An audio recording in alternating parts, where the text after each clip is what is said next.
last night. Bars couldn't hold him, he's free in the morning light. The whole town gathered round to see him come on home, ready with a banjo too, singing Riley ain't alone. Riley's road was long and rough, but his heart is strong and tough. Gonna play his guitar, light a fire bright. Finally see him smile tonight. From the cell to the sky wide and clear, Riley's back, the local hero's here. He walked down Main Street with a grin that could light the day. Folks cheered and clapped and said, "Hey Riley, welcome back to stay." His neck was crying, but they were happy tears. Riley hugged her tight, whispered, "I've conquered all my fears." Riley's road was long and rough, but his heart is strong and tough. Gonna play his guitar, light a fire bright. Finally see him smile tonight. From the cell to the sky wide and clear, Riley's back, the local hero's here.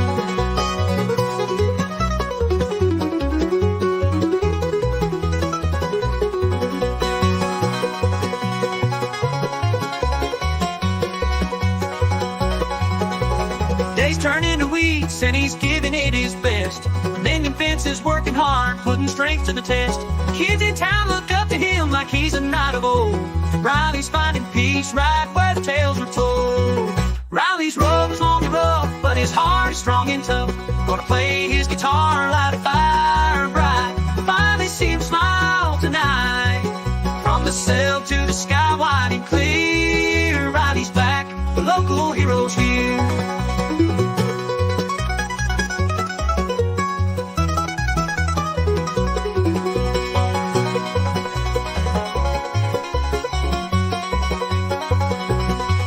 Riley's road was long and rough, but his heart is strong and tough. Gonna play his guitar, light a fire bright. Finally see him smile tonight. From the cell to the sky wide and clear, Riley's back, the local hero's here.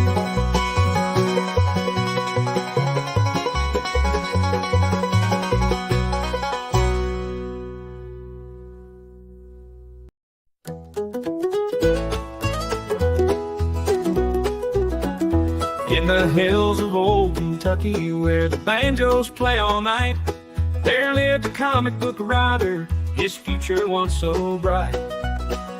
But the stories that he spun were laced with falsehoods bold, and his dreams of fortune faded like a fire growing cold. With a pencil in his hand and a heart full of deceit, he peddled tales of heroes, but his truths were bittersweet. For every lie he crafted, his fortune took a toll, and the faith his readers gave him fell through like a sieve with holes.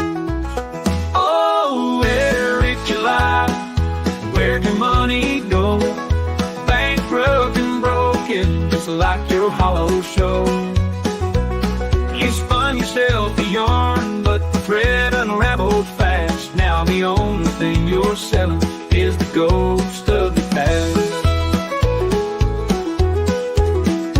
In a small town diner, they whisper of his fate, how a coward with a pencil found out lies don't compensate. With every banker's letter and each unpaid loan, he walked the road to ruin, and now he walks alone. He dreamed of rubies and riches, pages flying off the shelves, but greed and empty words are a recipe for hell. Now the creditors, they circle like buzzards in the sky, and they say, what good's a comic when it's built on a lie? Oh, where did you lie? Where'd your money go?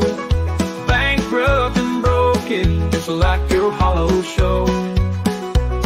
You spun yourself a yarn, but the thread unraveled fast. Now the only thing you're selling is the ghost of the past. In a small town diner, they whisper of his fate, how a coward with a pencil found out lies don't compensate.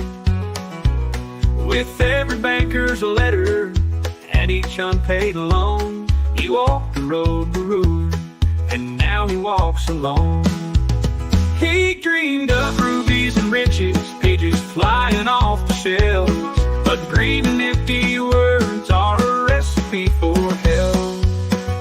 Now the creditors, they circle like buzzards in the sky. They say what good's coming when it's built on a lie. Oh, where'd you lie? Where'd your money go? Bankrupt and broken, just like your hollow show. You spun yourself a yarn, but the thread unraveled fast. Now the only thing you're selling is the ghost of your past. Now the only thing you're selling is the ghost of your past.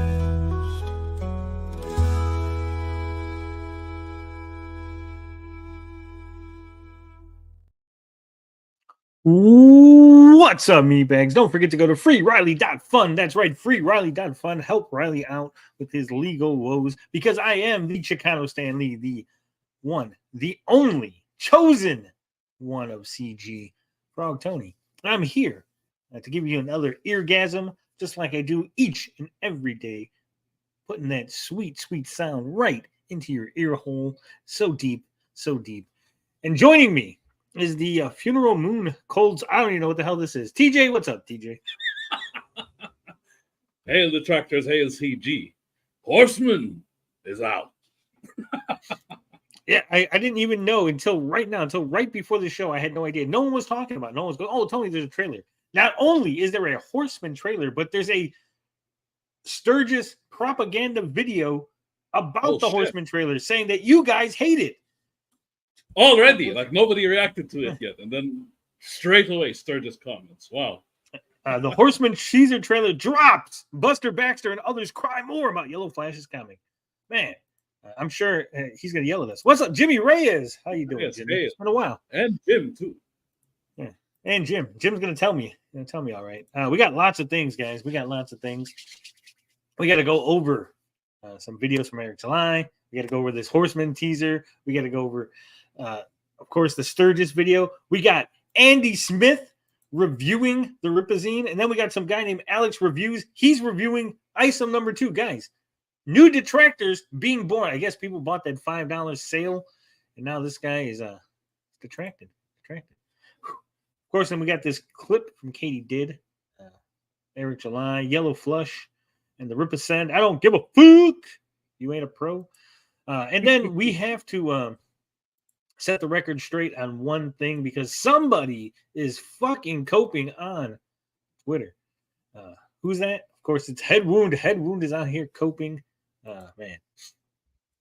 It's good. It's a good day. But first, before we get into all the good stuff, we got to let you know that John Wong has become a member. Thank you, John. Up onto the lily pad.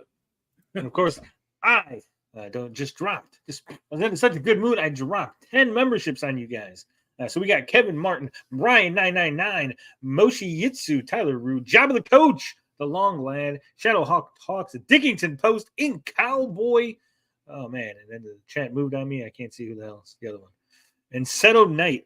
Thank you guys. Thank you for being here. Thank you for now being members. Don't forget, we have an Ask Us Anything. You can literally ask us anything. And it's me, TJ, Finbar, and of course, the lovely Dirty Dalish. Anything you want to ask us. We got kind of spicy last week with them questions, and we're willing to go there. So don't forget, ask us anything. It's in the community section. All right. Anything else? Oh, yeah, that's right. Jim has been a member for 6 months. Thank you, Jim. TJ, I don't know if you follow me on Twitter. If you pay attention to what I do, you probably don't, because you're busy. You're busy, man. Yeah, but busy I put out a tweet today. It was a hard one. It was a hard tweet to put out, but it's one I had to put out. Right? So here it is. I'm gonna do my best, Sturgis, to read my own Twitter. Good morning, meatbags. As we get closer to 10K subs, because at 10K we're gonna get that camera. We're going to put it on, and we're going to show my face. We're not just – I know the whole shock of the reveal is over, but I'll be, on face cam. Not always, but on certain occasions, right? Says, I realized I should get back into shape and really give you something to look at. That's right. I got to give you guys something pretty to look at, right? Everyone's complaining, saying Tony's a big fat ass. So in order to facilitate that, I will be posting daily weigh-ins. Guys, I'm going to weigh myself every single day. And I'm going to post the results. And you guys can just laugh. You can mock. You can make fun of me. I want all the smoke. Guys, I want it all because your smoke is going to keep me on track. I'm not Vito. I'm the opposite of Vito. If you guys are nice to me, like, oh, it's okay that you're a big fatty. Eat another donut, Tony. It's okay. Eat some more ice cream. You're just big boned. If you guys are like that to me, I will definitely keep getting fatter. But if you make fun of me, I will, out of spite, out of just pure malice, I will fucking lose weight, right? So help me lose weight by making fun of me, pushing back. It's Tony's booty now. Yeah. So I'm going to post daily weigh-ins as well as what I ate for the day. Guys, you're going to get to know exactly what I eat each and every day. Again, this will keep me accountable because I'm going to have to let you guys know. I can't, eat 16 cheeseburgers and then be like, oh, man, I don't want these people to know. No, I'm going to have to tell you. So whatever it is I eat, you guys are going to know. Right? And I'm going to do that right before we go live. So if we go live at 7:30, about 7 o'clock, I'll post that tweet, boom, boom, letting you know what I weigh, letting you know what I ate. And I say, feel free to mock me accordingly. All right, guys? And again, I'm looking for your help in this matter, in this situation. Okay. Fat Tony's blood type is buttermilk. Damn, that's a good one. That's good. Tony ain't losing no weight. Damn. Already they're detracting you. Look at this. I didn't know it was going to hurt so bad. I thought you guys were... All right. So currently, I am just under 250. Man, I got back up. I was down to like 235 at one point. I'm back up. And I got a digital scale, so we're getting the fucking decimal points on this bad boy. So it's 249.4 pounds. Keep in mind, I am 6'1.5", almost 6'2". Keep that in mind. All right, so this is what I ate today, guys. And I'm going to put the calories as much as I can, as to the best of my ability, so you guys can, kind of see what it is I'm working with here. All right, so I ate a turkey sandwich, not homemade. There was a little package, so it was real easy. It was 240 calories. It was right on the package. Real easy. Of course, I had a 10-calorie monster to go with that. And then at work, I had a 210-calorie Dr. Pepper, which was insane that the Dr. Pepper has almost as much calories as the turkey sandwich. That was look at that. God, this is ridiculous. It was like drinking the Dr. Pepper was like eating another meal. It was like having a lunch. It's a whole meal in and of itself. Yeah. Then, of course, I had another monster when I got home. And I had a 150-calorie can of soup. For whatever reason, it's a regular can of soup, a little fucking condensed soup. That bad boy says it's 2.5 servings. Guys, just stop with this bullshit, okay? Just put the exact label on there. No one's opening a little can of soup and then having 2.5 servings out of that bad boy, right? That's 2.5 meals right there. No, everyone just eats the whole can of soup. It's not even that much. So that was 150 calories in the whole can. Of course, I got a 10-calorie monster. I'm still finishing that one. So technically, those 10 calories haven't been done yet. I'm sure I'm going to drink this bad boy before the end of the night. All right, this next part here was kind of guessing. Because I had a couple of cucumber slices, not a whole cucumber, not a half cucumber, like 4 or 5. I don't know. It was like 20 calories, I guess. There's not that many. There's like 45 calories in a whole cucumber. So I guess 20 sounds good. And then I had a couple of chips. I had 4 or 5 chips with some guacamole. Again, no idea. So I threw 100. 100 sounded good, right? Better to overestimate than underestimate, right? Yeah. So there you go. Today, all I ate was 750 calories.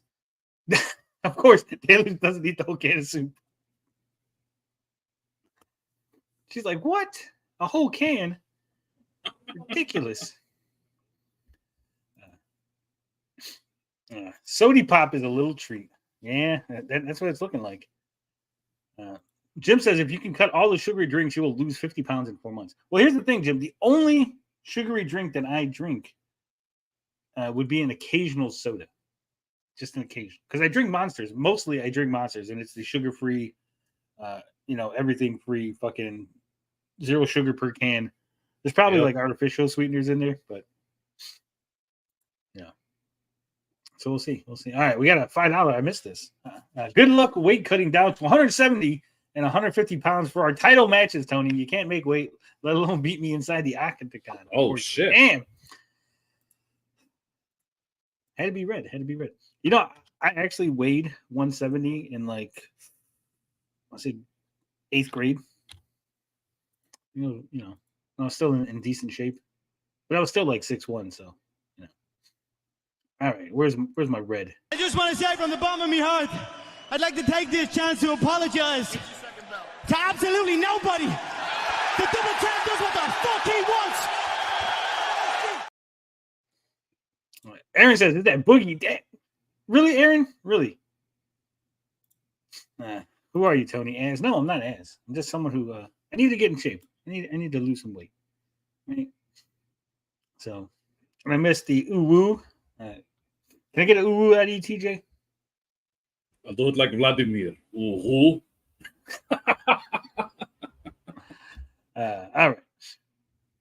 He says, I'm talking about no sugar in any drinks, including coffee and tea. I don't drink coffee or tea. I hate tea. I think tea is disgusting. Those empty calories add up. It's what's driving obesity. Yeah, I don't. I underestimated on the chips and guac. I just had like 5 chips. You're telling me 5 chips and a little guacamole on the chips, like little scoops, with more than 100 calories? Damn. They are quite greasy. You never know. That's crazy. Well, then, you know, we'll add it like 250. I had 1,000 calories for the day. That's still good, right? 1,000 still good. Even if we just add another 250 for the fuck of it. Sure. Right? Says, yes, avocado is a healthy fat. Well, there you go. I learn something new every day. So that's what we're going to be doing. I know it's probably boring for a lot of you guys. You don't want to hear about me, my weight, my fitness journey. But it is what it is. All right. So, yeah. So, someone was out here coping. That would be Matthew Barr. Big Matt Barr. Big cope. So, I said, how much of a cuck is Headwound, a.k.a. Matt Barr 6, to sit and watch another man give away 970 copies of a comic Headwound was supposed to get 5% royalties from? #ComicsGate. For free. So, he says, how am I cucked? I sued him and won a whopping $70. Yeah, no shit. Yeah. That's what we were laughing about, you fucking retard. That's the problem. Because I won a whopping 70. That was the whole joke, man. Did you not? It says, I also now have full rights to the content I created. I'd rather have that than the money, honestly. Oh, Matt Barr. Oh, someone didn't read the lawsuit, did they? Someone didn't understand the judgment. Well, let's bring it up. I got the judgment again. Let's read it again. Just read it, you know? Let's read it together, class. Bud. Yeah, let's read it for class. Also, she says, Daly says, counting calories will break your brain. Lol. Hope not. That's true. Like I said, whatever keeps me on track, right? Have you ever eaten at Nuevo Leona? I love their salsa verde. No, I have not. But I will put that on my list. His lawyer is a scam artist. He sold this as a win like Maddox's lawyer did. Probably. That's Probably, yeah. Frog and vampire. Yeah. Frog and vampire. No bees today. No wizards. No mangoes. All right. No Katies. Nothing. So here it is. The contract provided that plaintiff would co-write the comic book and create images for use in the comic book. The contract ensured that defendant, which would be Ovi, would always be listed as the creator and co-writer, and that plaintiff's name would always accompany the images. Defendant would own the copyright of the story, concept, and characters. Let me repeat that. Ovi would own the copyright of the story, concept, and characters. Oh, shit. Now, all artwork, images, and concepts remain the sole property of plaintiff until he was paid, quote, 100% payments. Matt Barr, you dumb motherfucker. The second that you sued Ovi for your $70 was the exact same second that you lost all your fucking rights, you idiot. If you never would have sued him, if he never would have paid you, if you would have just let him keep the $70, then all of this shit would be yours. All the artwork, images, and concepts would be your sole property. But because you took him to court and you forced the court to make him pay you $70 fucking dollars, the moment he said, "Here's your money, you fucking piece of shit," you lost the rights to everything. Lost everything. How did you not read that? It literally says, until he was paid. Fucking mad. So yeah, you own nothing. You get nothing. You have nothing. But go ahead, Matt, go ahead. Try to put out a Gridiron Green comic. Let's see how that works out for you. Some people. Literal Joker moment. It's not about money. It's about sending a message. Yeah, that message was that he spent a whole bunch of money. It's not about the money. It's about sending a message. Tiamat's voice. 3 years and thousands of dollars to waste. Yeah, ridiculous. But hey, if that's the way he wants to play it, right? That's all the money that he would have made probably from the pre-press and all that. You know, doing the actual book, the thousands of dollars. You know, I think it was like, I want to say like 5,000, 5 to 7,000 was what he got paid for everything. All that gone. The lawyer fee. He just literally worked for free. 3 years, like Roy Jean is saying. 3 years, thousands of dollars wasted just for the $70. God damn. And no rights at all. Yeah. All right. Before we hit the Horseman trailer, I want to hit this. We missed this yesterday, but keeping it straight, how the Rippaverse prioritizes its canon. Oh man, it's got to be good. It's got to be good. The major selling point for the Rippaverse is our connected universe. So the major selling point, guys. Within the first 4 seconds of this, the major was the connected universe, not the story, not the character. Not the characters, just the universe. It's connected, right, guys? The major selling point when you're like, hey, you should buy this comic book. Why? Why should I buy Isom? Because it's connected to other stuff. That's it. So the major, you go, hey guys, you should buy Isom because it's connected to other stuff. You see what it is Isom is in a universe called the Rippaverse, and there's other characters in that universe, so they's connected. And that is that ain't shit. That's not a selling point, you fucking retard. No one buys Marvel comics because there's a Marvel universe. No one buys DC comics because there's a DC universe. No one goes, oh man, I really got to buy that DC because I hear there's a whole bunch of comics that are all in the same universe and they're connected. No, you buy stuff because you like the story or the characters. Those are your major selling points. That should be your priority. Write a good fucking story. Make good characters. Yeah, make us care. That Brian Solari face is rough. Yeah, how do you keep continuity solid and make a sandbox? Isom he does kind of look evil in this.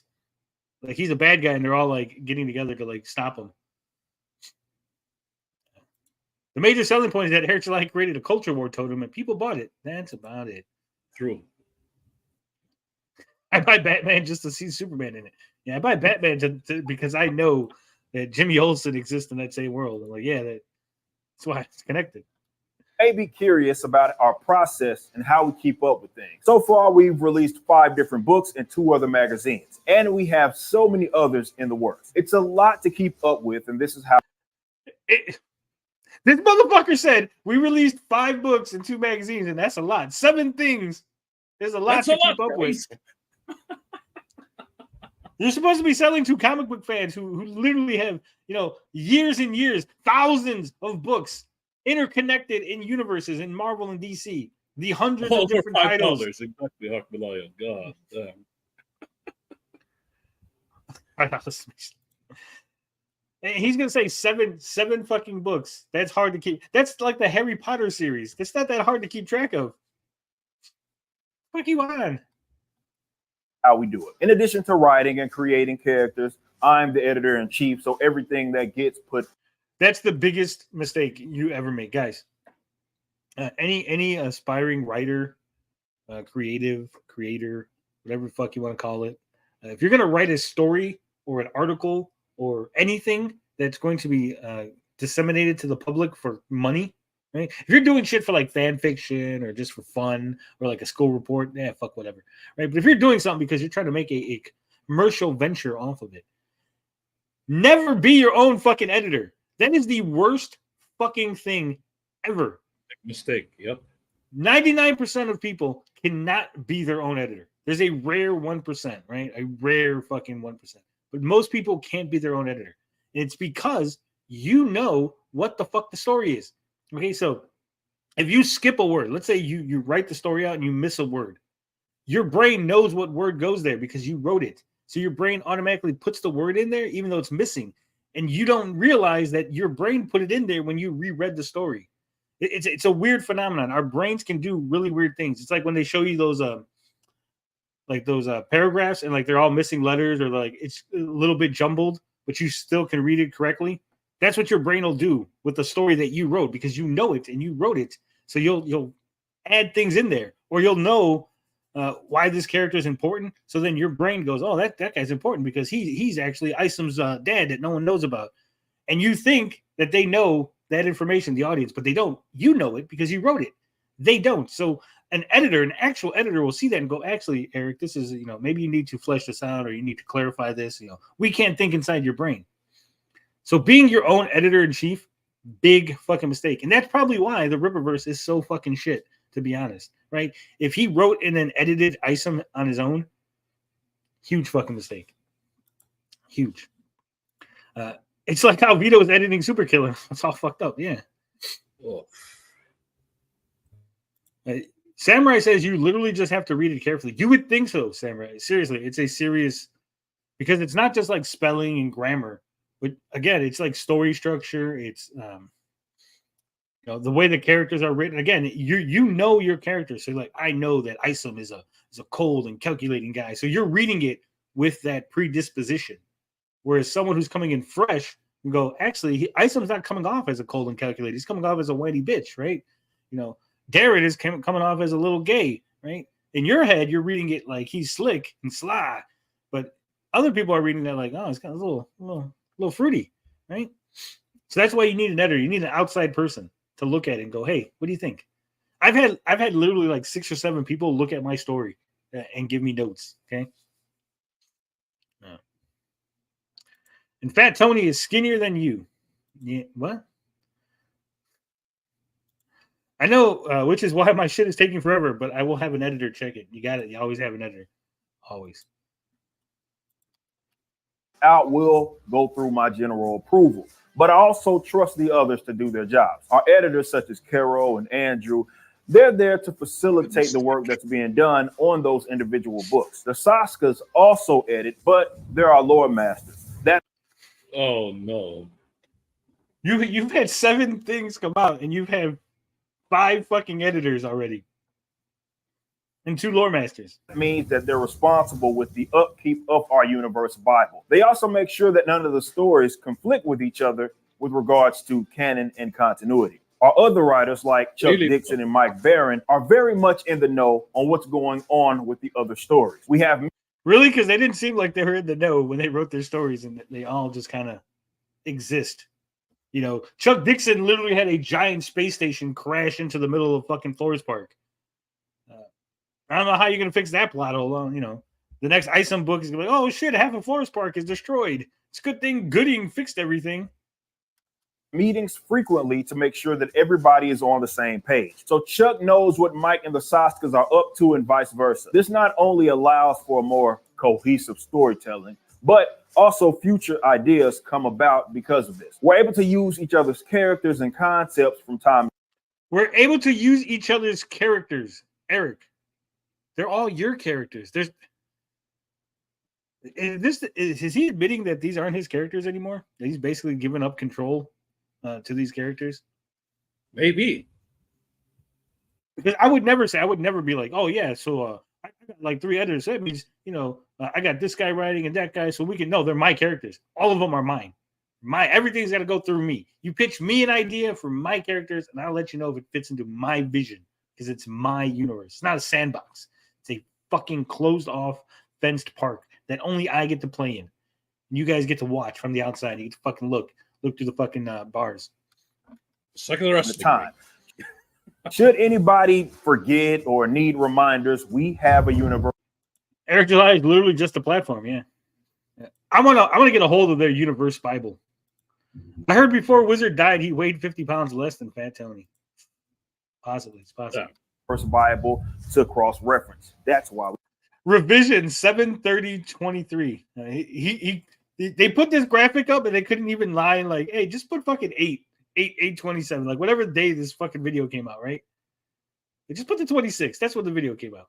We do it. So it's not at all a free-for-all here, and we already considered the universe element of the company from the start. This ensures that we won't run into many issues in the future. Now, we won't run into many issues. We'll run into a few because we're retarded, but not many. We can't be perfect, but we can operate as a team. This not only makes it fun for us, you literally can be perfect. It's your universe. You can literally ensure that there's never any contradictions because it is your universe. You literally have sole control over everything. You don't have a board of directors. You don't have a fucking bullpen full of people pitching books. You're the guy. These few characters, these few stories you made. Yeah. Easy. Fucking 7 books. And you're like, man, we might have some problems. We might eventually... Importantly, it makes it fun for you. It's been awesome to see all of your theories and the enthusiasm for everything. He loves it when you guys have theories because then he can steal your ideas and be like, yeah, that's exactly what I was doing. You're right. That's exactly happening with the Rippaverse. And it's our mission to keep you stoked. I hope that gives you a little more insight as to how we... That literally gave me no insight. You're just like, hey, I got a Bible and like everybody talks to each other and then we just make sure that it doesn't, it just works, right? Do things here at the Rippaverse. And thanks for being a customer. Well, you're welcome, Eric. You're welcome for me being a customer.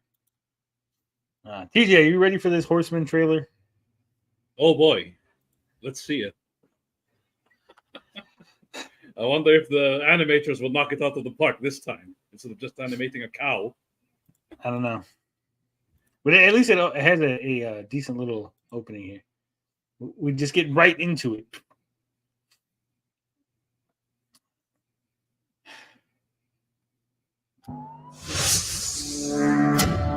Horseman. I thought it was the Horseman. Now it's back to Horseman. It's back to Horseman again. Wow. Because it says the Horseman. Welcome to Flores Park, but it said Horseman.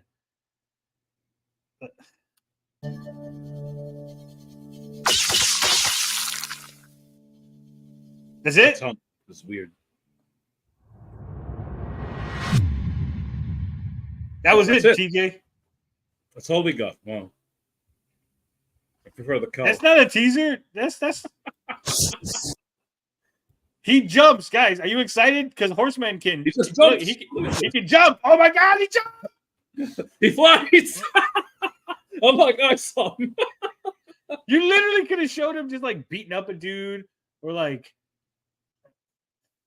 Here's how you do a teaser, Eric. Okay. You just show a bunch of fucking thugs on the floor, Horseman holding his batons, right? And he's looking at one of the thugs that's begging off. And he's like, you tell your boss I'm coming for him. Boom, beware the Horseman, right? And you're like, oh shit, he just beat up all those guys. He's going after some fucking crime boss. I'm interested. I'm bored, right? That's a teaser. Because you didn't give anything away. You just know some shit went down, right? Like, I want to see what the fuck went down. I want to read the story. What you showed me a fucking guy jumping, leaping. I don't know. Did he run? Was he like shoulder tackling? I think he jumped forwards. Like, look. No, see, because he's like, he's got his arms to the side. Like, it's like he's skating forward. Yeah. The Horseman. We're counting the frames, Strange Signal. Look. I'm not counting frames. I was looking to see how he's, because it's not a leap, right? It's not like a jump. Also, he puts his knee. Yeah, there you go. But his knee goes forward. Look at his knee goes way forward. So his knee's like way over here. Like, how the fuck did his knee get way over here? And he just kind of. That's not even. That's like his shin. Jesus Christ. Yeah. Anyway. It's like these weird studs on his shin. And, see? And he's got like fucking spikes on his hands and a bat. Crazy. With all the smoke. No idea. That's the tease. You gotta read the story to find out about the smoke. Oh boy. Also, I don't understand the color scheme, right? Like, Batman is black because he's like always the knight. Like, this guy's just like, oh, I got some blue and there's some yellow and there's some black. It's got a symbol on my chest, like a fucking Nightwing, trying not to be Nightwing, or Batman, or Azrael. You know, every character Chuck Dixon ever wrote. Yeah, you gotta save money. Could you imagine? Every trailer has gotten less and less. It's like, just give him like 10 seconds. It's not even 10 seconds. What is it, like? Fucking less than 5 seconds of animation. And it's coming September. Yeah, right at the end of summer. Yeah. Late 2 seconds? How much do you think he spent on 2 fucking seconds of animation? Not even. It's 1 fucking second of animation. It's probably 1 second, yeah. Yeah. I guess that's all counts as animation. So he's got almost 2 seconds of animation, guys.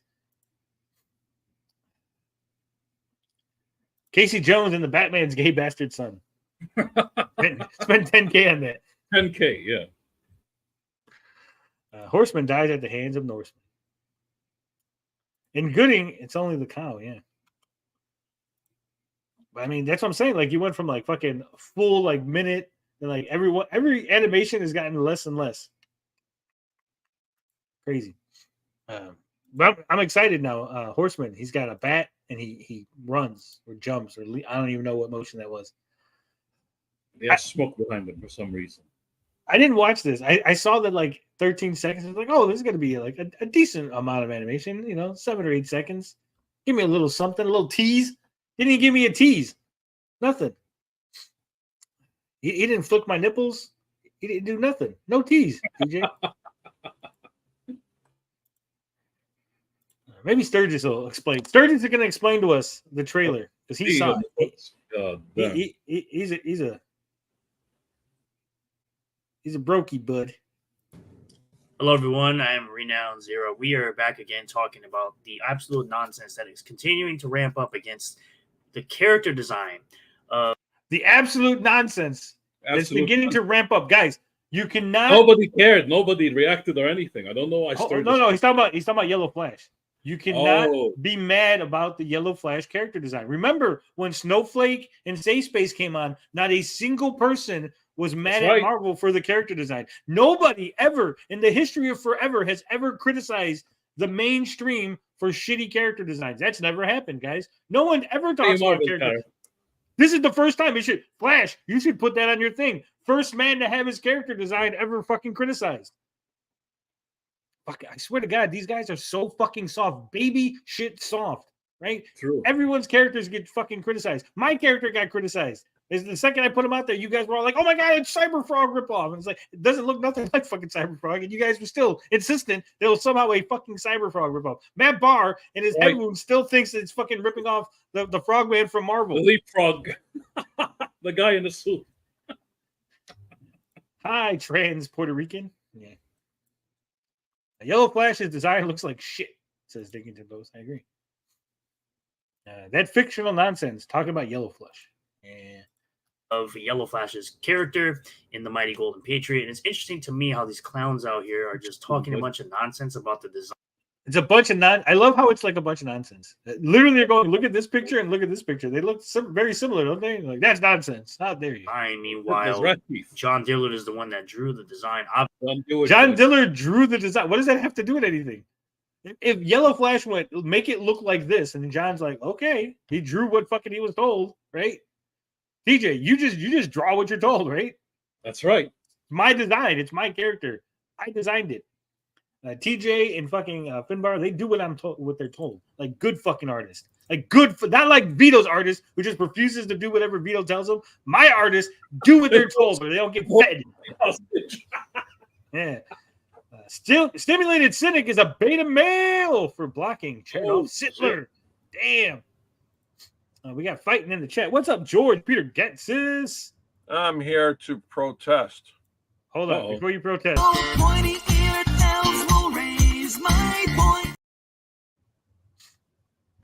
What are you protesting? All this coverage about Rippa, it's over the top. Come on. I mean, it can't get any worse. It can't get any better. George, every Well, time it you always- say it can't get any worse, it always gets worse. It always get worse, George. Yeah, I know. I'm just trying to create a bullshit narrative to see if it will work on you guys, but I guess it's not working. Nothing ever Your works bet on might us. actually be true. Rippaverse is going under very soon. Hey, but if you pay Matt Barr $70, so he'll do 3 years worth of work for you. Yeah. That was the funniest stream I've ever seen you guys pull off yesterday, man. I was laughing so much. I couldn't even get any work done. It's just so ridiculous. How And much? he's What's the still- number, George, guys? What's the number? Take a guess. What number do you think Matt Barr got? Everyone best is being is- kind. Yeah, 1,000. He 1,500. still thinks he owns anything. He thinks that he has rights to any of the character designs or anything. When literally the contract says he gets nothing. The court literally said you get $70 and that's it. And the chef's kiss is when you showed those photographs while the books were being handed out for free. That was good. Yeah. The Should I sliding pay is Matt having- Bucks to shut the hell up? He will, but only after 3 years. You gotta. Greetings. Greetings. everybody Hail in the George. chat. What's this hailing George? You're supposed to be like, kick George. Here's money. No. Yeah, people are starting to love me, and to know me is to love me, and to love me is to know me. I really think, George, I'm convinced that Matt Barr thought, because it's not a bad play, right? If you go, hey, this is a comic book that's going to be in like schools and stuff, right? The school's got to buy a whole bunch of these things, right? Like the Boy Scouts will buy these because this is like an environmental message. I can see that being the play, but the fact that it looked like the football player like had none of that in his fucking wheelhouse, like he wasn't even going to do any of that. He was just like, yeah, I'm doing this vanity project. 5% of zero. Oh my gosh, is that the football player who was on an airplane that was showing off the comic book? Yeah. Holy shit! Oh my god, I make the connection now. Oh, it's even worse than I even imagined. Oh my gosh, that's amazing. I'm pretty sure that guy was on like Fox News too and stuff. Like they were promoting this guy like big time. Like, Yeah. That football player's got to be the stupidest football player on the planet. He could have made a shitload of money. He could have made Eric July money. In fact, he could have made double to triple Eric July money. And he just they could have made handed a it. lot. Yeah, and he handed it out, and just, oh wow. That's beautiful. And the fucked up part, this happens to Matt Barr, right? This happens to Matt. And instead of Matt going, hey, John, look what happened to me. Maybe you should, put some things in place just in case, you don't want to get screwed over by Yellow Flash, right? He's just like, no, it's a great deal for Dillard. Dillard's going to make all kind of money, just like you did, right, Matt? Oh gosh, What do I you hope mean a Yellow Flash- nonprofit swag comic didn't make any money on the back end? I hope Yellow Flash makes a lot of money on that Power Rangers comic book. I hope he makes $1 million. Hashtag punch George. Man, I don't know if It's I can a punch big him book. all the way into Canada. Is that even possible? Possible? You violated the DMCA. You gotta get it now, DMCA. Don't forget, Matt. Your wife said that you wasted your one frivolous lawsuit already. Can't sue again. Can't take people to DMCA court. You wasted 3 years of your wife's time pursuing $70 and then wasting thousands in a fucking lawyer.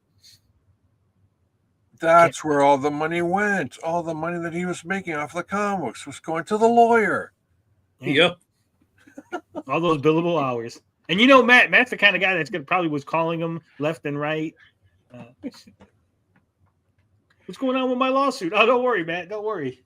We're going to get you tons of money. That's a rich football player. We're sure to get you lots of money. Don't worry about it. Yeah, big money, big money, big money.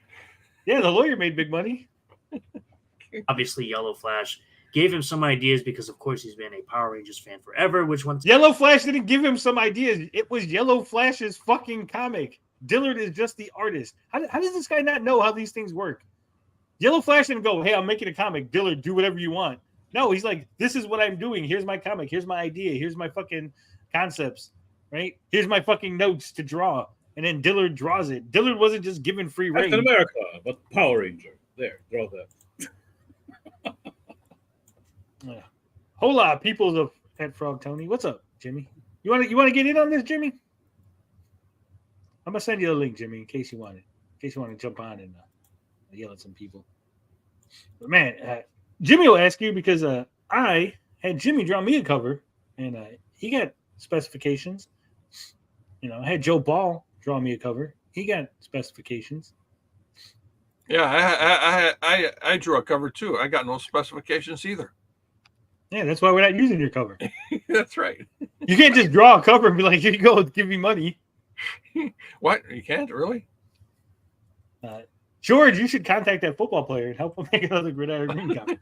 You should start selling his Gridiron Green. You're like, hey, you got $1 million idea. We're gonna put it in the store. We're gonna make it a manga version. Don't worry. Again, these guys don't understand that Power Rangers is still relevant to this day. Everyone understands. No, this guy's fucking retarded. Everyone knows that Power Rangers are relevant. That's not what people are complaining about. People are like, this is really close to other designs of other characters in the fucking way too close. Fucking right in the whole fucking transforming hero genre. The design is like almost identical to several. Still creating comics, and you've even got Legend of the White Dragon coming out. Legend of the White Dragon, bud. Legend of the White Dragon is not Power Rangers, you fucking retard. It was a David Jason Frank project that was basically aping off of the Power Rangers, going, look, that's the guy from Power Rangers, but this isn't Power Rangers, but it's kind of Power Rangers. Let's pretend it's Power Rangers and it's like make this indie project. How do I know more about this than you, who's doing the fucking video trying to like dunk on people? Jewish, bud. Also, Power Rangers are not the fucking source material, you fucking retard. Super Sentai. Super Sentai is still big in fucking Japan. Yep. Yeah. So forget, they're still making comic books and stuff with Power Rangers. Super Sentai is still going strong over there. They're still making shows and everything. Now with Jason. Also, why didn't you mention the Netflix fucking, not reboot, but like little movie of bringing the Power Rangers back? And the Boom Studios fucking Power Rangers comic written by the Pink Ranger? That's right. And the Sony movie back in the late 90s? No one wants to talk about that. Yeah, nobody loved it. A little too far there. Sorry, guys. Yeah. Also, if the Pink Ranger ever wants to write something for me, we can have a meeting, definitely. Amy Jo Johnson, hit me up. Big fan of your work. Big fan. So it's like people still like the IP because they're still making it and they're still buying it. Okay, so the still making it part, that's not relevant. The still buying it part, sure, but the people buying it, I don't know if you know this, Sturgis. It's fucking kids. Kids are not buying Yellow Flash's comic. Yeah. Power Rangers is, controversial opinion, but Power Rangers is a children's property. It's always been aimed at children. Okay? Power Rangers took the fucking Super Sentai footage, added American footage, presented it to children, and that's what we got. And it has always been a children's fucking franchise. Those children are not online in Yellow Flash's sphere, right? Those children aren't like, hey, mommy, you know what? I don't want the brand new Power Rangers toy. I want the Yellow Flash comic book, mommy. Can you buy me that? And she's like, what the fuck is Yellow Flash? Little Jimmy. Leave mom alone. She's drinking her box wine. He's that guy who gave me a healer 12 out of 10. Yeah, he said Redo of Healer was the best anime ever. And then he said Star Wars dead. And look at Cyberfrog that came out in the same era, the 90s. Yes, Cyberfrog came out in the 90s. And here's the thing. Who is Cyberfrog aimed at now? Oh yeah, people who were kids in the 90s but are now adults. Cyberpunk is literally like, hey, remember that thing that was cool in the 90s? Now it's back and you can have it. Here's some little bit of nostalgia for you. Cyberfrog. I know it's more complex than that, but you know what I'm saying. And it's still not relevant It's at all. still not relevant, bud. Cyberfrog, not relevant. To this day. Nobody cares about it because no new stories are being sent out. Nobody cares about Yellow Flash either. No new story. I love how this narrative, like Ethan's never sent out any comic books, regardless of how late they were. Or, things have come out, right? Let's not pretend like there hasn't been some books. New stories are really being made, but it's interesting to me how these guys. And again, what the fuck does that have to do with anything? I love this argument. Let's say for the sake of argument, let's just say for the sake of argument, EVS is terrible. He never released anything. Cyberfrog is super irrelevant. Okay, sake of argument, you're correct on that. What does that mean for fucking Yellow Flash's book? Does that somehow make Yellow Flash relevant? Does that make his stories good? Does that make it desirable to children? Does any of the criticism suddenly go away because, oh no, EVS was late on a book? No. This is Sturgis logic. You're fat, so I'm not fat, you see. Yeah. I can't be fat because you're fat. Like, no, we can both be fat. It's not mutually exclusive, right? Two things can be true at the same time. You can be fat and I can be fat. We can be fat together. We're two fatties, is what I'm saying. I'm losing weight, though, so don't worry. I'm not going to be fat. Fat Tony and Fat Jack. Yeah. And Fat George. Power Rangers is dead. Damn. Calm down, Tony. Drink some water. You know who has a really good history of the Power Rangers? And I hate fucking Linkara, but his history of the Power Rangers, if you haven't seen it and you're a Power Rangers fan, go watch it. It is like detailed synopsis on the series. You know, I didn't watch all the Power Rangers series, right? Eventually I did grow up and become an adult, stopped watching them. So then even if you haven't watched them, he goes into such great detail that you'll feel like you've watched them. He gives you like behind the scenes, like, oh, did you know this? Hey, this, and just really good information. I think Linkara is a piece of shit, but his history of the Power Rangers is fucking phenomenal. Okay? Sounds like that James Bond guy, who the Swedish guy. It does these great documentaries on James Bond. You know who I'm talking about? No, I don't, because I don't follow James Bond.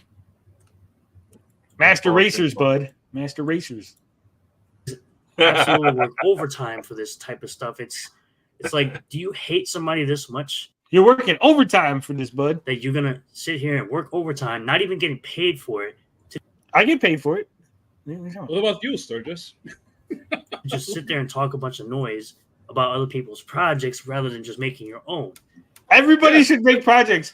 All the thousands of people watching EVS, all you stop watching EVS. Yeah. You're wasting time. Go make a project. Make it real. No. People are allowed to criticize. What? I swear to God. The idea that criticism is like this fucking evil thing only applies to these people that they like. Hey, you can sit there, Sturgis, and make fun of EVS and insult his books and all that shit. You're not getting paid for it, right? But that's okay. The second anyone's like, hey, you know what? That Yellow Flash thing's it's a little funky. It's a little weird. And you're like, oh my God. Yeah. Absolutely. The Ripazine number 2 is soon. Yeah, no one cares about any of that shit. Look at this. Look at my lolly art, bud. She's like 1,000-year-old demon sorceress, bud. No. So all of these are in the description of every single video. Now, every single video, bud. Now. Uh-oh.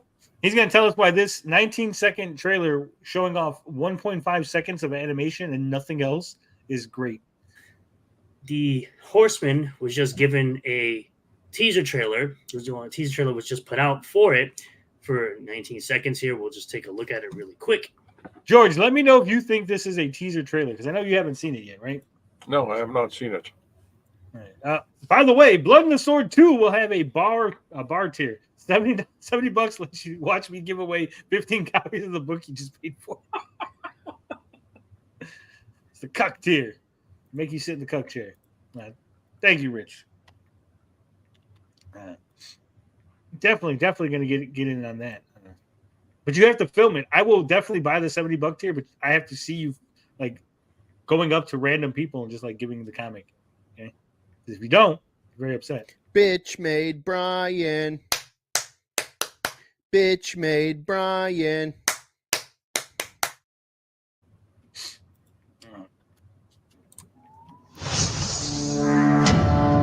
Were you teased, George? Oh my gosh, I'm so horny right now. What? That was amazing. That was an amazing tease. Right. That wasn't even a tease. Oh, That was just it. telling you they were gonna tease you. Like, I'm gonna tease you so much, and that's it. That's It's all. a they teaser did. of a teaser. Oh, it just made me so horny, man. I don't know. It looked like a tease. That's Smell it. That's literally George. That's literally it. There's nothing else.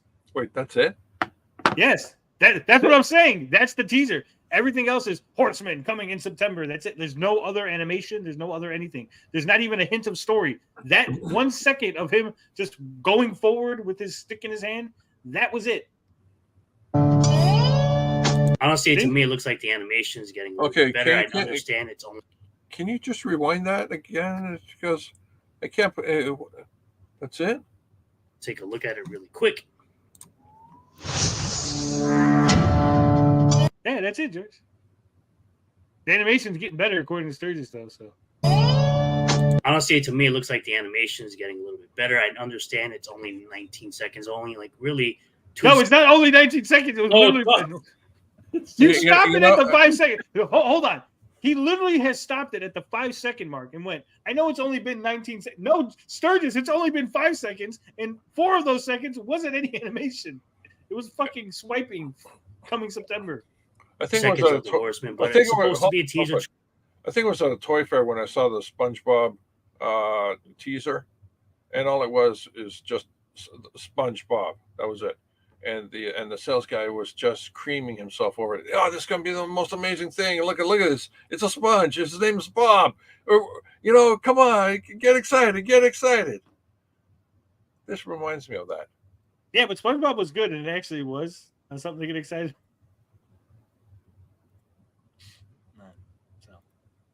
It's only 19 seconds, only like really 2 seconds of the Horseman, but it's supposed to be a teaser trailer for people to get excited. They admitted it. The Horseman or Horseman, however you pronounce it. Okay, the problem with teaser trailers today is that they're on the internet and people can pause.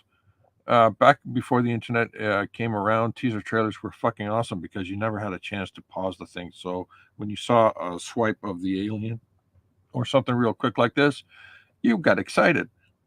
Now you can just pause the shit out of this and go like, yeah, but that's not oh even my a teaser, God, George. those shoes, those terrible shoes. I can't believe it. Oh, George, that means that's this not a is going to happen in the movie, and this is going to happen in the movie. That's not a teaser. That's literally. That's the trailer, yeah. We know what the guy looks like. So there was nothing in that trailer that was like. Are you saying this is a trailer masked as a teaser? No, it's neither. It's nothing. It's nothing. It's literally 1 second of animation masked as a teaser. Again, a teaser would have been a bunch of fucking bloody bodies on the floor, Horseman holding the stick, pointing at a guy, going, "Tell your boss, coming for him." Boom! And then you're like, Horseman coming to Flores Park. You're like, oh shit! I got to see what's going on. I got to see why he beat those guys up. Who's the boss? Who's the guy he's going after? Why is he going after that guy? That's teasing. I've been teased. My nipples are erect for that. This is like Horseman. He exists. I'm like, yeah, I knew he existed before this.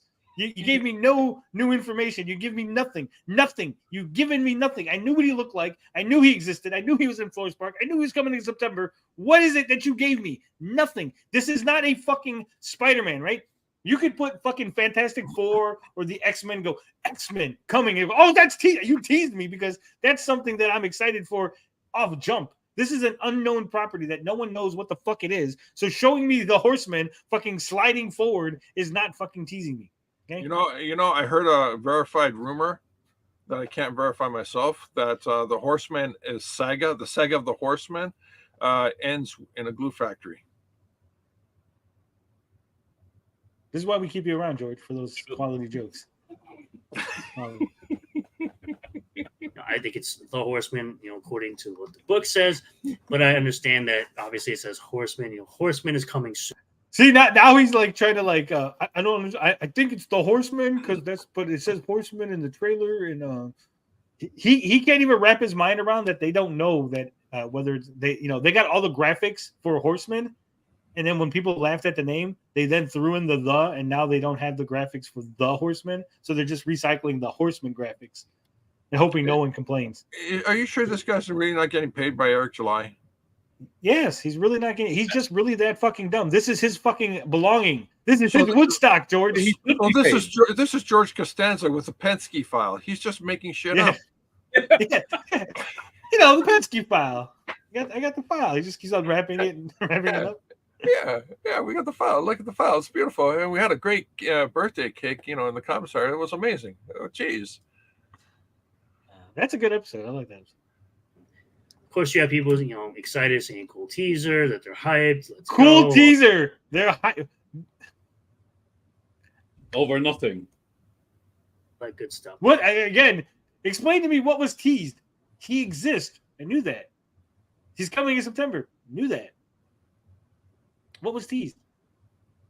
There's also the people who are sitting here just. There's also the people who are saying, now these are the bad Here we people go. who are saying bad things. How dare they? watching an individual put out new stuff for his customers to enjoy, and you got people like, what? He has to scroll all the way down and go, moral fat, you just made it. You made it, bud. Why? I agree. Why? Why? You didn't need the animation. You could have just been like Horseman coming September, right? It's a waste of money.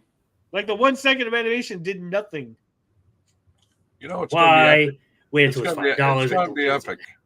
It's gonna be epic when He's- Ripasend actually does more than just this. Yeah, But Cheesy Snack says wait until it's $5. Happen. that's what I was alluding to. Oh, is someone going to call him Haas for short? That's actually not even a bad comment. That was like, ooh, is someone going to call him Haas for short? Is it bad that I want to? The guy's like invested. The guy's like, yeah, call him Haas, right? Like, Wait, he's a country boy.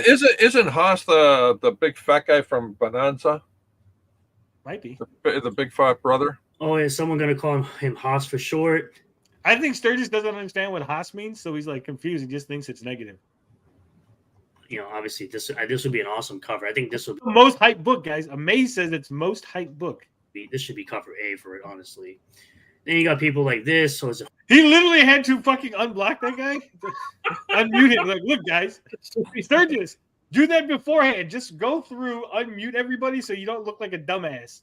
an awesome cover. I think this should be cover A for it, honestly. Then you got people like this. So it's a Horseman. Or So is it Horseman or the Horseman? Both iterations are shown in this trailer. He's literally asking a simple question, and you muted him. You're like, this guy's a fucking hater. How dare he question the in this thing? It's a legitimate question because it was introduced as Horseman. Then everyone laughed at it, and then it became the Horseman. But you keep using graphics that say Horseman. The tweet literally said Horseman. Is it Horseman or the Horseman? Right? Dun dun dun dun dun dun dun dun bonanza. Dun dun dun dun dun dun dun dun dun dun. Come on, George. You know the words. Sing the words. Yeah, I know. Hey, come on. Move along. If anyone's gonna fight, you're gonna fight with me, bonanza. There's words. There's words in the movie. Okay, I know that much. the Horseman. You know, I don't even understand why people. I don't even understand why people are commenting. All the way down. Look at this. How dare people comment negative things on Eric July stuff? This is just egregious. Like watch Sacrilege. so much. This guy just said, "Oof." If Florence Park is such an affluent city, why are there so many criminals? It's like you don't care. Bro. You don't care, bro. You Don't can't care, ask bro. questions, bro. Stop asking because you don't care. He cares more. He's asking a question because he's curious. He's like, this doesn't make sense to me. Make it make sense. Stop You don't asking ask- questions. Just do Good this Shepherd stuff. says 1 second of animation. Yep, the money's drying up fast. Somehow more pathetic than the Gooding trailer. They care about this nonsense. 1 second of animation. Yup, that money drying up fast. Somehow more pathetic than the Gooding trailer. Yeah, it's called that teaser trailer. You clown. Wow. It's called a teaser. It's called whatever Eric July wants it to be. It's called Suck My Dick trailer. How you like that, clown? Owned. You're the same clown who had RIP Clown. Xbox February 15th, and yet Xbox is Oh man, you thought Xbox was dying, bud. Not dying. Sturgis. Argument over. Sorry. Potion Sword Run, you and Sturgis would get along. You're both fucking Xbox. Still alive. Just remember, It's still alive, bud. Still alive. PlayStation got no games, bud. Huh? I'm a PC. that you're a clown that has also a Spawn profile picture who probably has never read Spawn in your entire. I love that assumption. You got a Spawn Wow. profile, but you didn't read it. How do I know that? I just know because you a clown, bud. Not like You only clown from research Spawn, but you didn't read. comics. All you have is RT Sonic. Come on. Xbox is dead. Yeah, I know. It's good. It's gonna be so It's funny been dead. when all these guys are like, "Why is there no new Xboxes? Why is everything on the PlayStation?" Life. But let's get on with what we really want to talk about today, which is this. Literally, look at how is this? This is like almost identical. They're like, look at these two things. You're like, no, that's don't you can't do that. He blocked. He's got Comic Skate Drama blocked. He actually did fucking unblock this tweet so for his video, but you can see right here, block. This coming to us, of course, from Comic Skate Drama, which is Jabba the, see you. Say it. First off, he wants to say Jabba the Cuck, but he doesn't want to say it because he's fucking retarded. He's a little bitch. Secondly, Comic Skate Drama is not Jabba the Cuck. So I'm sorry. CK. Seen them Can't both really say at the here word, at the same He time. said I There's no can't say the hold on. I gotta hear this because he spells it out. which is Jabba the, see you, CK. He had to think about it. CK. He's Jabba the coach now, by the way. Well, Jabba the Coach is not Comic Skate Drama. That is a nasty, nasty rumor. Oh, Mad Stream 2, transcribing Sturgis and Mad Stream. Oh man, I'm sure two Awesome. people watched that. Matt was screaming about beating dogs. What? Oh no. Said by the guy who said, "Hey, bud, that character's origin story was explained in their first appearance, bud." Can't really say the word because YouTube. You can say the word cuck. Cuck, Yeah, cuck, cuck. cuck, cuck, You've cuck, been cuck, saying. cuck. You can say cuck. I made a fucking thumbnail with the word cucked. Right? You can say it. YouTube literally lays out exactly what you can say, how you can say, and why you can say it. Says since the design was unveiled, Yellow Flash's Mighty Golden Patriot has received criticism for being too derivative of established properties. Yes, because there's so many things out there that are absolutely derivative of Oh wow! I established wish you properties. had the thing grace over our comic book, Sturgis. Wow. Yeah, but they didn't say, it doesn't say derivative. It says too derivative. Too close. to the Full source derivative. material. That's right. That qualifier is the key to the argument. Now, obviously, a Power Ranger knockoff is going to be derivative in and of itself, but you can make it unique. Whereas sometimes, Omni-Man is a derivative of Superman, but then they made it their own so that Omni-Man can stand on his own 2 feet, right? Omni-Man can stand on its own as being something, even though we all know that it's based on the Superman mythos. With a Goku. mustache. Yeah, Goku is derivative of both Superman and Journey to the West. And yet somehow Goku in Dragon Ball stands on its own. Versus properties that are so derivative that they can't stand on their own, that you need the original in order to exist, in order for that property to make any sense. I mean, people would literally call My Hero Academia the anime X-Men. Yeah, but that has nothing to do with being too derivative. He doesn't know what words mean, does he? And those characters are Pretty much- unique. that's by the pretty way. much what- I mean, a rabbit woman. Come on. Yeah. I mean, what is My Hero Academia? Oh, it's about a school of superpowered people, right? Like, oh yeah, like the X-Men. Yeah, it's sort of like the X-Men, right? Like the X-Men, if they weren't hunted by the government, instead the government liked them, right? What it is. What the it latest is. round compares It the is. Patriot to Toei's Kamen Rider Odin, which, by the way, looks nothing like it. Oh my God, he said this looks nothing like this. Guys, Sturgis looked at these two images and said they look nothing. Look Not they nothing? don't look that similar. You know, there's differences. He didn't even try to oh, well, you could see that this is like he said nothing. They look nothing like each other. How is this guy? He's both retarded and dishonest. That's what I'm saying. The mental gymnastic is very acute here, gentlemen. Yeah. His quote unquote fans, the people that watch this, literally must not be looking at the screen or just don't care, right? I want to see the fucking the viewer retention. Do people just go on it, click on the video, go, good job, Sturgis, give it a thumbs up, and then leave? Like, we don't actually want to listen to this because he's a fucking retard, right? We know he's a retard, but we just pretend like we like him, so he keeps making these retarded videos popping up Eric July. I think I figured it out. I think I figured out his audience. Yep. I think Sturgis' audience is cat ladies who are like 40, 50 years old, and they've lost their chance at life, and they're looking at him and saying, you know what? I'm desperate enough to wait on this guy. I'm going to watch. Sturgis and English don't mix. Nah, I don't think ladies are watching Sturgis. Are you sure? Strong suspicion that ladies are not I really try to make it very pathetic, and you're just ruining it for me. I'm saying that ladies would rather have cats than Sturgis. They'd rather die alone in a fucking filthy apartment being eaten by cats. Okay. The colors are the same. Wow. It's not the colors. Yes. The colors, the helmet, the fucking yes. the wings on the fucking shoulder pads, the boots, The black tights. even where the color. It's not just the colors, but the colored pattern, right? Like if this was reversed, if the yellow was where the black was and the black was where the yellow, you go, okay, he at least changed up. You know, hey, you can copy my homework, but change it a little. No, he literally is like, look, yellow boots, black fucking all this. The main color's black with yellow fucking highlights. It's got little wings on its fucking visor. The visor got little fucking wings.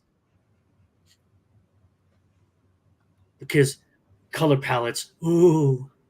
But it's like the armor design isn't even anywhere near the same. Anywhere, like... Oh, you have to be kidding me. He has no idea what she's talking about. This has to be a bit Sturgis. He's just making stuff up at this point, right? Just saying, he is. As pointed out by people like Dax Herrera, and of course I'm not going to... Oh, so you're gonna say his name? You're gonna say his name, Sturgis? Oh, here we go, Mr. Hayes. call him by the other name. Oh, he's not gonna call him by the other name. Because YouTube flags you for using this word here. No, it doesn't. YouTube does not flag you for using Dick Masterson. No. That's his new code. Guys, I'm calling him by his real name because YouTube will flag me if I say Dick Masterson. So it's not my fault. He picked a naughty word for a name, so I can't say the naughty word. My mom will be very upset with me if I say the naughty word. She won't give me my allowance. Then I can't buy Eric July's comic books. I can't have that. Got to get that allowance. If anything, I could just call him Buster Baxter. People don't know exactly who I'm talking about. And this is what it really comes down to. This individual saying it looks exactly the same because, of course, you know, what it really comes down to. I just call him Buster Baxter. People don't know exactly who I'm talking about. And this looks exactly the same.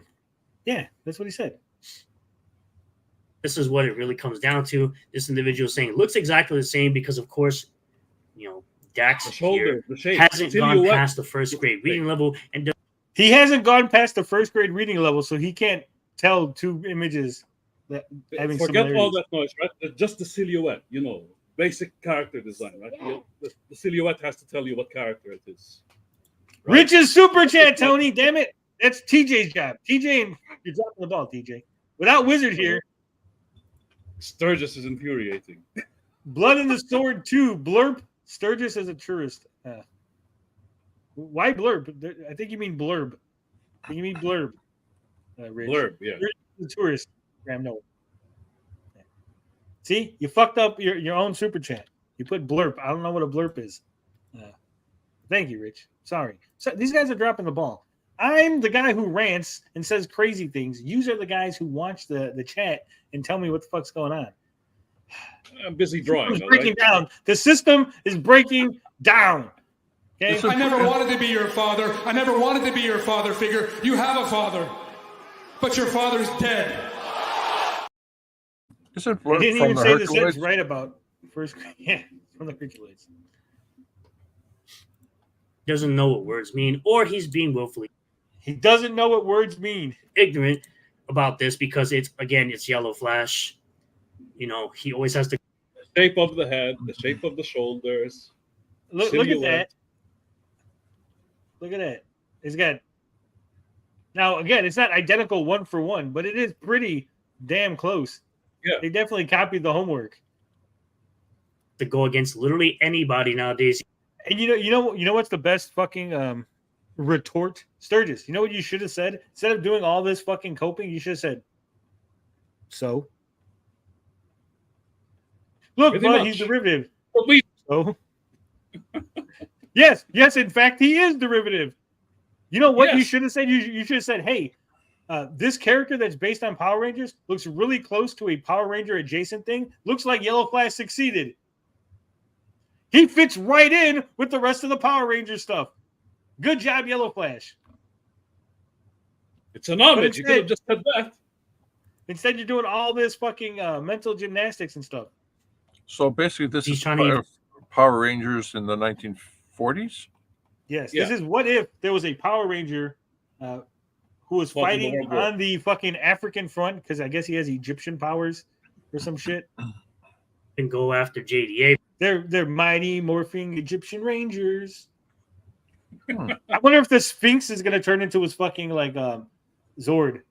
For some weird maybe. reason, just because I have no idea Well, why. He's going after JDA for some weird reason, guys. JDA never said anything. I love these people. They're like they didn't say anything. JDA's never done anything to Dick Masterson. But it's a weird thing that this guy seems to go after people that are, against EVS for some weird reason. I guess it's because Yellow Flash literally called his co-host a pedo. Yellow Flash has repeatedly said things about Dick Masterson. Are we going to forget that? This is not convenient. This is, it's like if people came at TJ, right? Obviously, I'm going to hit back because TJ's my co-host. TJ's my guy, right? If people keep coming at people that are surrounded near me, then people are going to attack them, right? It's not convenient. they both share something. They're both not grown men. They're both not grown men. What kind of insult is that? It's what we do. It's what we don't do. Marvin Gaye's heirs won a shitload of money in lawsuits for songs that weren't nearly as similar as those two drawings. Ooh. Also, that lightning bolt, I think that's going to cause him just a little bit. Let me see if we go back. This right here, because it is almost identical to the Power Rangers lightning bolt. I know it's the Rippaverse logo, but having this and that all together, I think there could be what they call confusion in the marketplace, right? I can see a little kid seeing this and going, "That's the Power Rangers lightning bolt. That kind of looks like a Power Ranger, right?" Oh, geez. So they you both saying share we're gonna something. get another eye something? Oh my god! I don't know. Wouldn't put it past the bond. They're both not grown men. They have been treated like little boys in the past. I was treated like a little boy when I was a little boy. Sturgis, what's that have to do anything? Dick Masterson, when he was a little boy, he was treated like a little boy in the past. Good job, Sturgis. Figured it out. You broke the code. For reasons, obviously, Dax here has been pegged because that's his. Do you know that for a fact? You keep saying that, Sturgis, as if you know that for a fact. You know what, guys? I read on Kiwi Farms that Sturgis likes sucking black cock. I read on Kiwi Farms that Sturgis has an obsession with black cock, that he goes behind the Harold's Chicken and Waffles and just sucks all the black cocks that come around. They get their chicken, they get their waffles, and they get a blowjob from Sturgis. This is what I've heard from reading Kiwi Farms. Obviously, it's true. It wouldn't be on Kiwi Farms if it wasn't true. His favorite thing, apparently. It is his favorite thing, apparently, to go and suck black cock. I don't know why black cock. Just black. For some reason, like the white guys come and they're like, "Can I get a blowy Sturgis?" He's like, "No, only the black cocks. Only the black cocks." So what is the good things in life, Blackhawk? The lamination of the chickens. Yeah. We say, "Sturgis, what is best in life?" He says, "To suck the black cock, to see your black cock driven before you, and to hear the lamentations of their women as I suck the black cock." Peg. He likes to get pegged while wearing a cow suit and called Juju the cow, whereas I'm almost positive Sturgis has used Dick Masterson in monetized videos. Yeah, I know he has. Because everyone has been getting on him because he goes, "They're doxing me." When everyone goes, "Well, actually, you've been doxing Dick Masterson." So this is his new cope. This is his like how I'm going to get around. Like, no, see, guys, I'm only doing it because if I say the Dick Masterson name, right? He knows he's full of shit.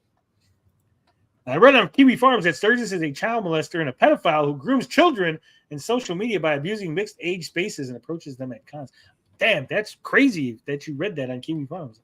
And we know that Kiwi Farms has never been wrong about any of that. I mean, they have pedophiles on Kiwi Farms in the forums posting for years.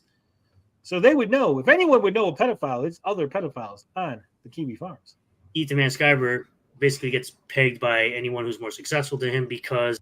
So now Ethan Van Sciver's getting pegged? How did this work out? Well, he's so mad about anyone being more successful than him and working without kissing the ring. But of course, he just makes things up, doesn't he? I know I say that a lot about Sturgis, no, but it really, like, every time he talks, it's just like he's just making things up. Yeah, it's almost Is like, that even funny? Is that even funny or interesting?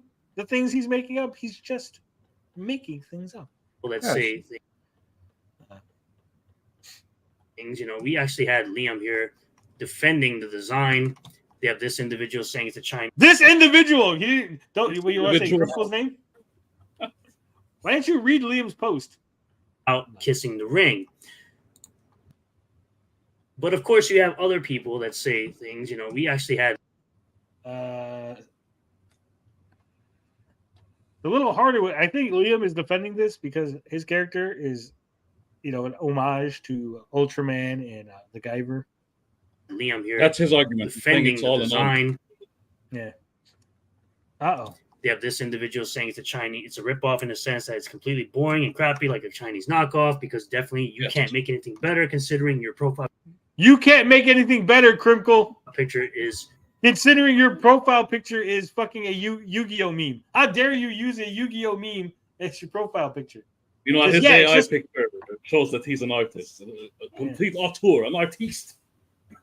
Crinkle says, it's just a ripoff in the sense that it's completely boring and shitty like a Chinese knockoff. Not some sort of legal violation. In fact, I don't think the Yellow Flash's Gargoyle comic looks like Tokatsu or Power Rangers at all. It's a complete miss. Supposed to be Yami Yugi from Yu-Gi-Oh! But it's not supposed to be Yami Yugi. It's supposed to be a fucking meme. Holy shit. This is how obtuse Sturgis is. Look at this. For some odd reason, you think it's a crappy ripoff. Your whole entire profile. Your whole entire profile picture, bud. Shout out! Stimulated Cynic. He's a funny dude. Shout out. Shout them all out. Shout everybody out. Guys, don't forget. I just want to say from the bottom of my heart, I'd like to take this chance to apologize to absolutely nobody. The double champ does what the fuck he wants. Fatoni says, it's wild to me that Josh Moon has an admitted and convicted pedophile on his side for 5 years. His community loved the guy, gave him trophies and shit for 5 years. He's probably not the only one. It's probably not the only one. That's just the only one we know about. Well, their closets. Yeah. He drew a matching. Hold on. My profile picture is a piece of fan art I was gifted by an artist I like. He drew it based on my old profile picture. He drew a matching Kaiba. It's a great pair. There you go. You know who has a great pair, George? Raquel Welch. My co-host, Dirty Dalish, who's going to be doing a bikini stream. Don't forget that. Eating burgers in a bikini. Go check that out after this. A picture. Too hot for Twitch. Got busted on the last one. Got a 1-day suspension, so gotta catch that on YouTube. Life is a crappy ripoff, but you got people again. Just the cover's poorly designed. Bro ripped off common right. I swear, like Sturgis could have no one could criticize anything. No one can have any sort of critique of anything that he likes. Later night. Guess he doesn't have a launch. Have to launch a toy line now. That was pretty good. Really skirting the line of infringement. I'm not familiar with either of these properties, but I thought that was the toy version of that character. I highly doubt that. I highly doubt that person that I've never seen before. I doubt your sincerity in what you're saying. Crazy. It's crazy. Getting angry over people he hasn't met. It's amazing. Yeah, again, like I can understand, like you see Crimco, you're like, oh, I don't believe this guy. Crimco's always talking shit, but this is like a random person, right? Just random. And the fact that you're calling him Yellow Flush, it tells me right away that you just get your information from EVS and you just parrot whatever you're told. God, the cover bothers me. No, maybe he just doesn't like Yellow Flush. You can call, Dick Masterson Buster Baxter, and we can't call the Yellow Flush Yellow Flush. I mean, me personally, I'd like to call him the Yellow Bastard. Congratulations, you're probably not going to buy it. Wrong comment. Why didn't you say Space Zeus's? God, that cover bothers me. Move everything down and get rid of that dead space at the bottom, and then you might have some room for the actual title at the top. For fuck's sake! That looks way cooler. That's wild as AF. Those Eyes says it's about 85% similar. Why does he always skip comments? The color combo is spot on the same. It's a gold Power Ranger. He even put Mighty in front of the name. Oh no. Yeah. What are you skipping? Uh-oh. Springfield Lawyer House. It's a gold Power Ranger. He even put Mighty in front of the name. Oh, why did you skip the Springfield Lawyer House? No. Similar is not the same. Yeah, no one said it was the same. Same but much worse. Golden Try It. Check out the dude in red. See any similarities? It's inspired by Power Rangers. We obviously see any similarities to the Golden Fake Try It. Fake Tree It. You could have just said this from the beginning. Fake Tree It is kind of it's not working. No lies. No lies detected. Detected. You're a clown. We obviously know that. Is he just reading negative? He's not even like fighting against them anymore. He's just reading them in defeat. Like no lies detected. Where Yellow Flash and Rippaverse attacking super killers a few months ago because of derivative-looking characters. By the way, hashtag when is super killer. So you didn't actually answer the question. You're just going to say hashtag when is super killer. I feel that the Mighty Golden Patriot will be out before Super Killer. Okay, but why did you answer the question? Why did you answer the question, Sturgis? Answer the question. Weren't Yellow Flash and the Rippatards attacking Super Killer just a few months ago because of derivative-looking characters? Despite that being the point. Wait a minute. You guys literally go, this is a Superman knockoff. That's like Jimmy Olsen. That's a Jimmy Olsen knockoff. That was the point. Wait, Super Killer is Jimmy Olsen knockoff? No, George. Oh, one character. That's in the comic. That's extraordinary. George, I will strangle the shit out of you. I will reach through the computer screen and fucking strangle your Canadian ass. In the Super Killer, there's a character that's based on Superman and a character that's based on Jimmy Olsen. It's his fucking Jimmy Olsen reporter guy. Okay, they were complaining that was a knockoff. Look, it's derivative of Superman and Jimmy Olsen, even though that's the point because Super Killer goes to other universes and they have derivatives and knockoffs of famous properties. Yeah. But hold a sec. You're overreacting here. Super Killer is a parody book or a satire parody. No, it's not. No, it's not. No. Really? Well, part of it, I can keep saying no, George. If you keep asking me the same question. Well, I'm insane. You know, I'm hoping that the same answer would actually get me different results. It's not a parody book. It's not a knockoff book. There are parodies in the book. The main character, Super Killer, is not a parody of anything. The main sidekick is not a parody. Okay, wait a minute. So the main character is not a version of Deadpool? No. Oh, wait a minute. Are you sure? Because Vito was really worried that his book was going to come out after the premise was going to be a ripoff of Deadpool 3, specifically the movie, George. That was it. Just saying. Yeah, I'm just saying too, George.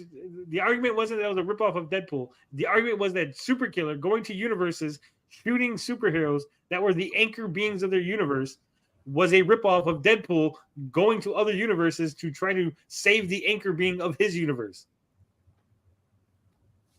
And the fact that he doesn't look like Deadpool at all is not worrisome. You know that scene in the movie with Hitler where he takes his glasses off and then he tells everybody to get out of the room? We're getting close to that, George. But you're not saying it in German. Getting really close. What are they going to steal next? Look at the Gold Ranger and White Ranger from Power Rangers 2. Dumbest thing ever. Flash likes his mighty golden showers because, once again, this is something that EVS is saying because, of course. No, that's what everyone is saying. By the way, so the jokes make themselves. Yeah, any time you use golden anything, that's what people are going to say. It's an easy joke. It's a fucking layup. Yeah. Just parrot whatever you're told, Kami. It's all good. Kami? Now he's a Kami. This guy's a I've never seen Nicolopolis before. Hope nobody tags the IP owner. Oh, it's true. Damn true. Oh yeah. Hope nobody tags the IP owner. It's a mashup of Common America Omen, Gold Phoenix, Common America. It says Common Writer. You fucking retard. Gold Zero Ranger, and White Power Ranger. Go look at those four sources and tell me this character isn't intellectual pirating. You're trying too hard to look for the good here, Liam. Again, this individual works overtime. He's working overtime, baby. Well, you're the one Tom who's Tuttle. That's video. Tom Tuttle's name is Otto. It means 8. As I said, doesn't even get paid. Nick Rekieta got his kids back. Liam is the newest CG king, and for the trifecta, I foresee a full acquittal for Riley, leaving Eric open to a wrongful arrest action. Hail, fucking Comicsgate. To work overtime. I don't. Making a tweet isn't working overtime. Sturgis, it's like 5 seconds. It takes a few seconds.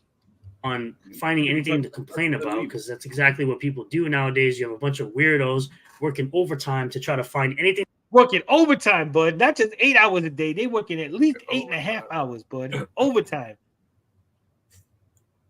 They could possibly complain about because it's people they don't like. It's absolutely ridiculous how these people.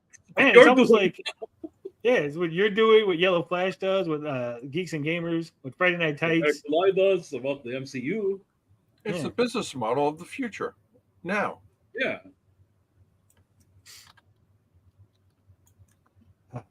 Horse Sturgis. People act, and again, they don't even get paid to do it. I Neither get do you, paid Sturgis. to make fun of you clowns. I get paid to talk about this. No, you don't. I get paid, bud. I get paid 50 cents. I get paid, Sturgis. I get paid thousands of dollars to make fun of Eric July and you and $20 a year. That's what you get paid, Sturgis. A We- year. Everyone can see. Everyone can go to Playboards. Everyone can go to fucking Social Blade. They see exactly what you're making. Nothing. You're making tiny little bit of money. You're gonna be like, well, I made $1.50, Tony, so that's not nothing. Okay, you literally said nothing. You wrong, bud, because I make $1.50. No. You do not make any significant thing. Every time anyone has asked you, well, let's see, bud, put up or shut up, right? I'll put up my monthly earnings versus yours, Sturgis. You winner take all. How's that sound? Winner take all. Monthly earnings. There's the challenge this month. And you already know what mine are because they're always on the bottom of the screen. You can just go back and look, right? Just get paid to talk about this. Talking about leave. And Tom Tuttle has a blue check mark. He might be getting paid to talk about it too. Leaving Eric open to a wrongful arrest action, like you're again. He's so confused. Like that can't be possible. How's that? No. His brain just fucking like you suckle off EVS, a guy who's that doesn't.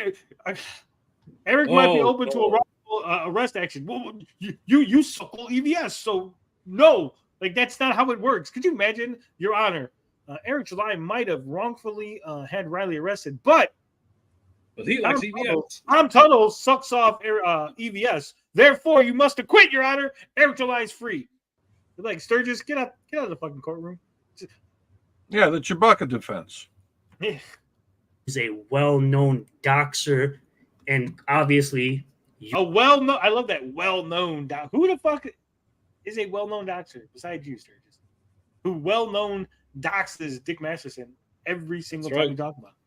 You are for harassment. You're for harassment. Harassment, yeah. As you harass Chris Bacon. Harassment and stalking of an individual you don't like. Stalking. They're stalking me. Man. Riley didn't stalk anyone. That's not how stalking works. So you're a piece of garbage anyway. Nobody should really listen to you because you're Nobody should really listen to you, bud, because you're saying mean things about Eric. Only listen to people who like Eric. You're a loser. You literally talk about Hail Comicsgate. That's Hail Comicsgate. I thought it was actual sinking ship. Somebody clip this for me. You literally talk about Hail Comicsgate. That's just the Hail Comicsgate part. Just clip that part. It's an actual sinking ship, not really doing much outside of drama farming. EVS being the top one, crying every single day, crying every day in his big piles of money that he collects. 100 Trash Cast episodes, but for some reason you say Hail CG, with books you never buy. So it's like, how do you know he never buys them? That's a wild assumption to make. what are you really hailing? Comicsgate, did you? Comicsgate, yes. Yeah. Well, It's from his right there definition, after could it be a says hail. taxi. Yes, it's hail. There's this Comicsgate.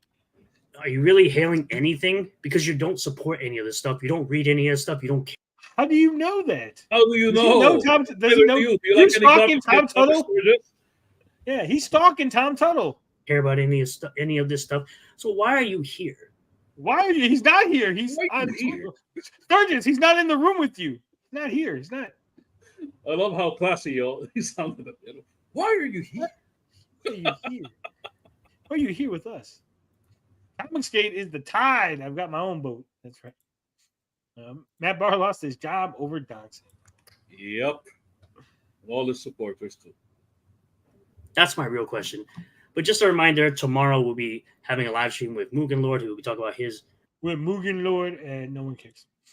That was great video, Sturgis. You filled me with so much joy. All right. What do we want? Do we want a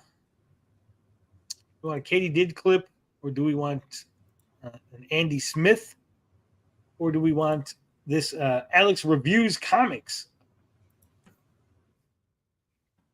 Why is Tom in my room? Yeah. Andy Smith? Andy Smith. All right. I'm just throwing it out there. Nick Smith sounds interesting. This is the book look. Eric July's Ripazine from Andy Smith. Again, I have no idea what he said. I could watch this and Andy Smith might be like, this is the greatest book ever.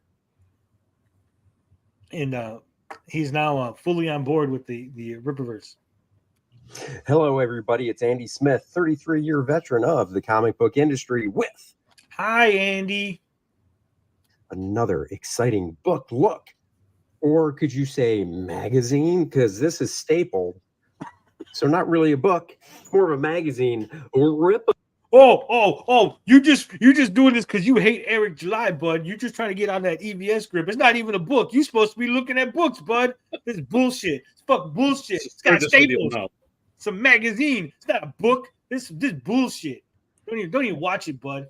Andy Smith, is this guy a popular guy or something? He sounds familiar. Andy Smith character? I don't know. It's probably as popular as like a Pizza Medi. Right? Ripazine. What is Ripazine for those just joining? Eric July, social media YouTuber, started a comic book company called the Rippaverse. He put out a book called Isom. That's this guy. A couple years back, he's got two volumes, issues out of Isom. He put out a book called Alpha Core, which is this guy and a team of people. Last year, Yaira came out recently. The only book I got was Isom #1. Wasn't my cup of tea. I did not continue. Alpha Core. Oh, he's a detractor. Get this guy off my screen. He didn't like Isom #1. It's the greatest. The Black Stan Lee wrote that. How do you not like that, Andy? 54 minutes in and you're already lying. You're already lying. Or I bought. I gotta detract somebody, right? I guess I gotta be Sturgis for the video. Because Chuck Dixon, who I'm pals with, wrote it. Joe Bennett, who he's pals with Chuck Dixon. That's it. He's gonna like this book. Biased. It's biased review, guys. know online and have interacted with, whose art I really liked, drew it. And so I bought that. Yaira, just from what I saw, had no interest in whatsoever. And full honesty, the reason I got this is because my buddy Bart Sears drew a 13-page story in it. And if Bart did it, I get it. So I actually ordered this on the website from Rippaverse. And then I ended up seeing Bart at Heroes Con, and he already got his comp copies. So Bart actually gave me one at Heroes Con. Oh, he didn't even buy the book, George. Oh no! How's he supposed to review it if he didn't actually buy it? Yeah, no. Andy is cooler than George. Kick George. Oh, come on, man! What the hell? Yeah, Andy did First Man and Core. I think we had Andy on here for Core Draft, as a matter of fact. I know he was on Katie's channel. Katie has all the cool people on that channel. This is a disingenuous review. Also with Rich on his channel. They call Sturgis Nikki Glaze at the. Oh shit! Before I got the one that I ordered, from a customer service standpoint, I ordered it. It said that the shipping was via FedEx flat rate, and the rate was cheap. It was like $7-8. So can't complain about that. But if you're going to okay, so before Andy gets into his review and anything, I'm looking at this picture. I never really looked at it that closely, right? But this shadow is completely wrong because it is completely flat, right? So this shed, it's flat in the way that the light source would be coming straight ahead, right? And making this, because there's no angle to it, because it should be going this way. There should be some blending, some blurring. Like his hat, everything is too good. Also, his hat has it's like angled down, but like here it's just drawn normal, like forward. And how did he get his face? None of this makes sense. tell somebody customers shipping is. And where's the rest of this? Where's the rest of the shadow? Like, where's the rest his of legs? his Look at this. Yeah, his legs don't make shadows. Only like this arm and a little bit of head. Via FedEx, everybody knows. Oh, FedEx. Well, that means I'll get it within 4 to 5 days. $8 for shipping. I didn't expect to get it overnight. Talk about or the even paper 2 stock. days, but I thought 4 to 5 days. It took about 3 weeks to a month for me to finally get it. I actually emailed customer service to ask where it was, and they got back to me right away. But they Hark Balil says he's got thumbs like EBS. Chris Bacon says, from London to Paris to Tokyo, from America, Scotland, Canada, and Mexico. He believes in Joe Henry. Because of their volume of orders, not just for this, but for everything, they're doing the best they can. So my advice would be, well, then don't ship via FedEx, just ship regular mail, because I would have got it within that same time frame. So just saying, if you say FedEx, most people expect it quick. This is the character Salvage. This is drawn by Canaan White, not Bart, but... You mean CG's Canaan White? Come on, Andy. You know better than that. There you go. So this is their version of like Wizard Magazine in a way, except Wizard Magazine covered the whole industry. Rippaverse just covers, Eric July's company. So you've got a letter from the editor. That's cool. Some credits and stuff going down. And then they're calling this issue 1. So you've got the table of contents right here. Feature comic Salvage. The reason I got it starts on page 8. And then we'll just go through it. So Artist Corner. Igor Texeria is the lead illustrator for the Rippaverse, lending his talents to the many graphics across our website, social media, and even some of I don't know. This whole Artist Corner thing with Igor just makes me go, why isn't Igor drawing the comic? Like, always. I've always been asking. Yeah, look at this. Look how well he draws. We're just not going to have him draw any of the... His name isn't big enough. We need the clout. So not even like a variant cover or like the cards or something. Like, throw the man a bone. Merchandise, including the Hit Yara t-shirt and the Ingrid Valdez Alpha Core sweatshirt and more. So he's basically going through a drawing tutorial. So, okay, that's cool. I like stuff like this. It's their version of Nintendo Power. That's probably be closer than Wizard. Showing the layers and such. That's cool. I like it. A little behind the scenes. Here, talking about going into, I guess he did everything on this, not just the coloring, but the art and everything. So cool. So you can learn some stuff there. Here we go. This is why I got it. Salvage PI. It's written by Eric, drawn by Bart. Like I said, you know me. Bart was my mentor at the Kubert School. We're still really good friends. I love his storytelling and his art. Also, why is Andrew Rodriguez listed as the lead editor on this, implying that there was more editors than just him working on this, like 4-page, what is it, 13 They want to spread the love when they find mistakes. But I'm saying, like, it's not that, it's like 13 pages. It's not that serious. The colorist is Jay Brown. Overall, I think the coloring came out fine. I do like the paper stock. It's not super glossy. He talked about the paper. There we go. Buddy Eric Weathers did the lettering. The biggest critique I have behind this is Bart Sears is known for drawing big dudes, hot chicks, great superhero stuff, or barbarian. You know, he did do a few Conan things. Which has big dudes and hot chicks in it. This story, if it's centered around this guy who looks like a classic type character in regards to the musculature and stuff, I'd be like, oh, sweet. But it centers around this guy Salvage, who his clothing, his costume design is like this. a dandy. See, I'm glad that you're showing all the pages, Andy, so I can go back to the critique I had. He's like, all right, I'm ready to do my thing, right? I'm ready to investigate. Next panel, and he's sitting down at a desk. That's his investigating. You know, could you imagine you're watching Shaft? He's like, I got it. I'm going to go out there and I'm going to investigate. And then like, it fades to black, and then it fades back, and he's just sitting at a computer. And music fits. And then he's just sitting down straight after.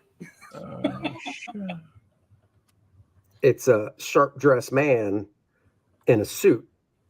I mean, if I was hiring Bart, I'd probably have him draw a short story featuring Isom, who wears a costume, superhero type costume, Alpha Core, something like that. Like this right here. So he does this investigating, right? I need to go talk to these people. He leaves, very dramatic, gets his stuff on, gets his hat. He walks out the door. And the next page, it says, 3 days later.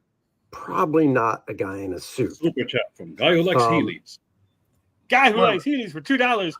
Did you guys see Valdez's whips are part of her? Yeah, I saw that in the beach photo. It's really weird. They did like pool noodles. Actually, I assumed that. I did draw her once. So this character here is a detective. Is that right? Yes.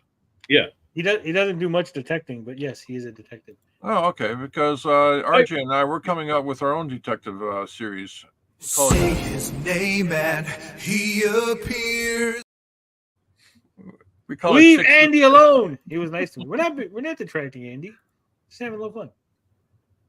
It's gross, says Guy Who Likes Healy. Yeah, it is. But they got that from what's his name? Omega Red, who has the Omega Red, Arbonian whips inside of him. I read this. I mean, I got. See, like that days later. Like, how do you have a dramatic like walking out of the room to then go days later? Like that cuts all the fucking drama, right? So, I'm gonna go get that guy. Days later. Well, then why were you all like gung ho to leave, right? Like, why did you make that big like, yeah, I'm going to go do the thing? Days later.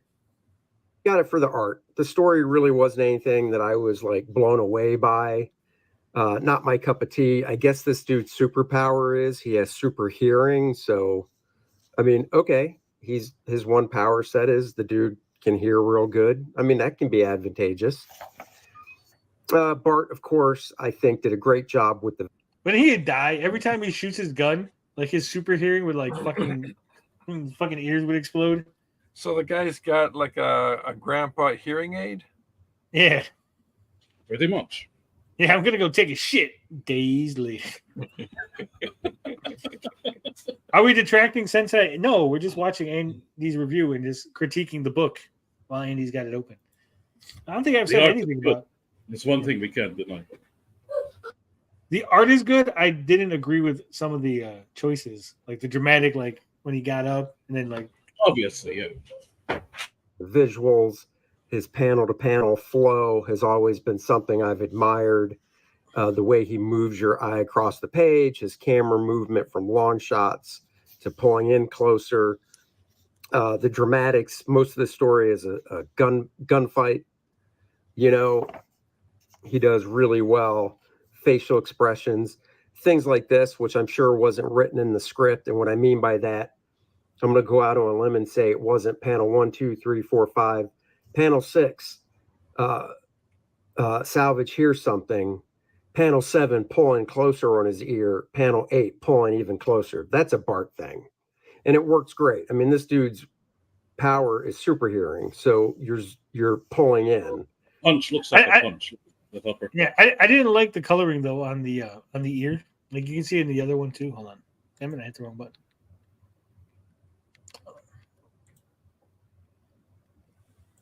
Like it gets red. Like we know that that's his ear. Like you don't need to like.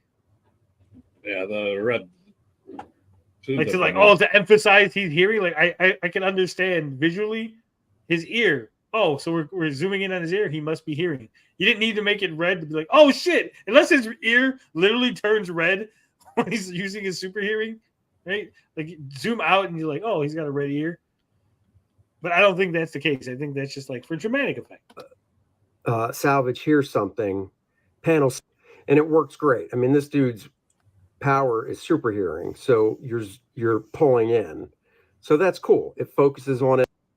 Stray Bean says he sounds like he hates it, but he's trying not to hurt his friend's feeling. Well, he said that the story's not in the right home about. He's just mostly liking the art. Imagine the script that Eric gave him. It's probably magic what Bart has to do. Yeah, that's what I can see. Yeah. I'm gonna go get some milk, son. Days later.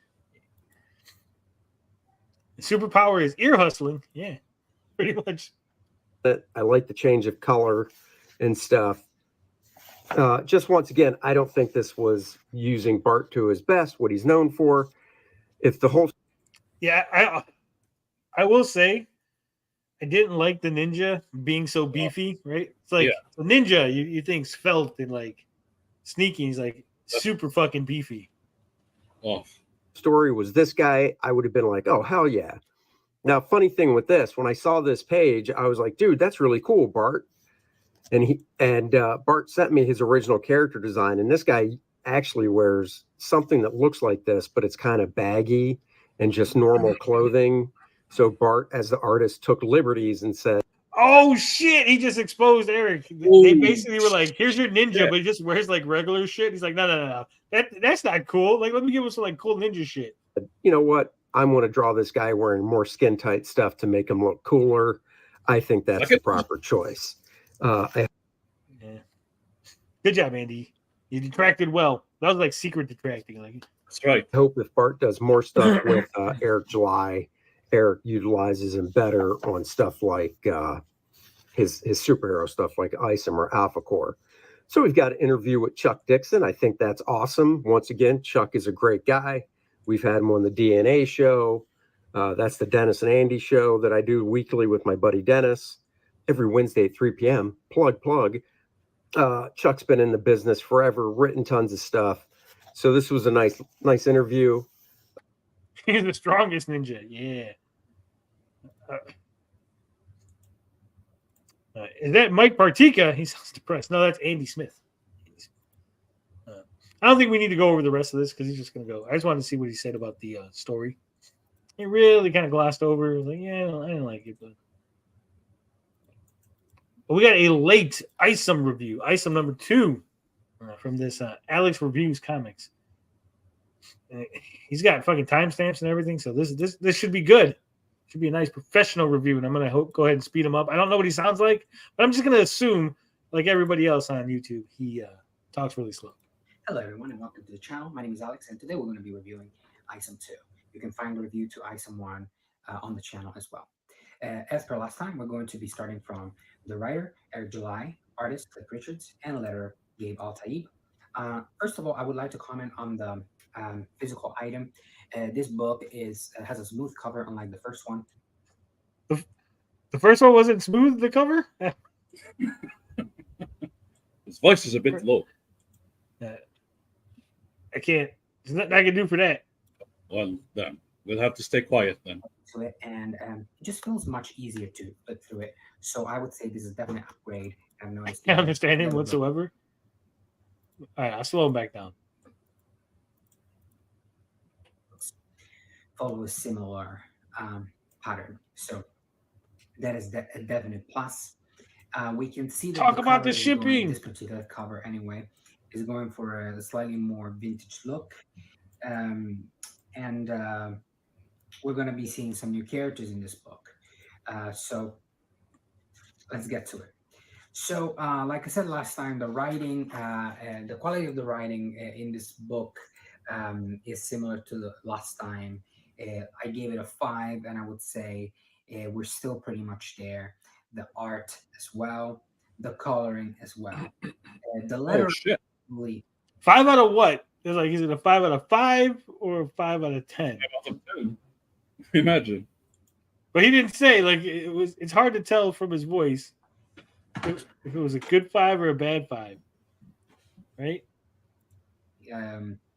I would say, in my opinion anyway, the MVP of these books. Everything looks the way it needs to look in terms of. Everything looks the way it needs to look. That's fucking insightful. George, is that one of your guys? Is that one of your models? Everything looks the way it needs to look.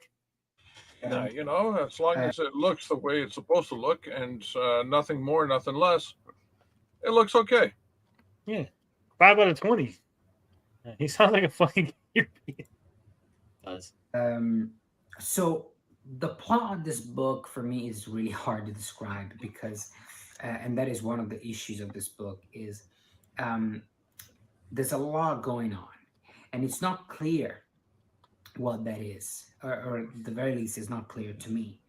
Okay, but what I do understand is that basically Izam is attacked by these two monsters, and then he goes to Gooding, which is another hero, and he asks for his help, and Gooding sends him to yet another hero, Bloodruth, which we're going to be seeing momentarily, and they attack. You know what I think is funny is that you have Isom on the cover, right? Then you have this Isom drawing on the the graffiti. Like spray paint graffiti, yeah. But they look completely different. Like this guy doesn't look like this guy, right? Like why would you draw this? That's not Isom. And the Isom under the number 2 doesn't look like any of them. So you have 3 different Isoms. Of the monsters, the Isomverse attacked him, and then they escape with the person they had kidnapped. They kidnapped somebody who lived on his property, his business. I'm not sure what that is. Okay, this guy doesn't even understand the basic plot points that Sam is his farmhand. He doesn't live on the property. Why are people so dumb? We're gonna get through this. We're gonna get through this. I believe he's the owner of some sort of a warehouse-looking place. I'm not 100% sure. And one of those people.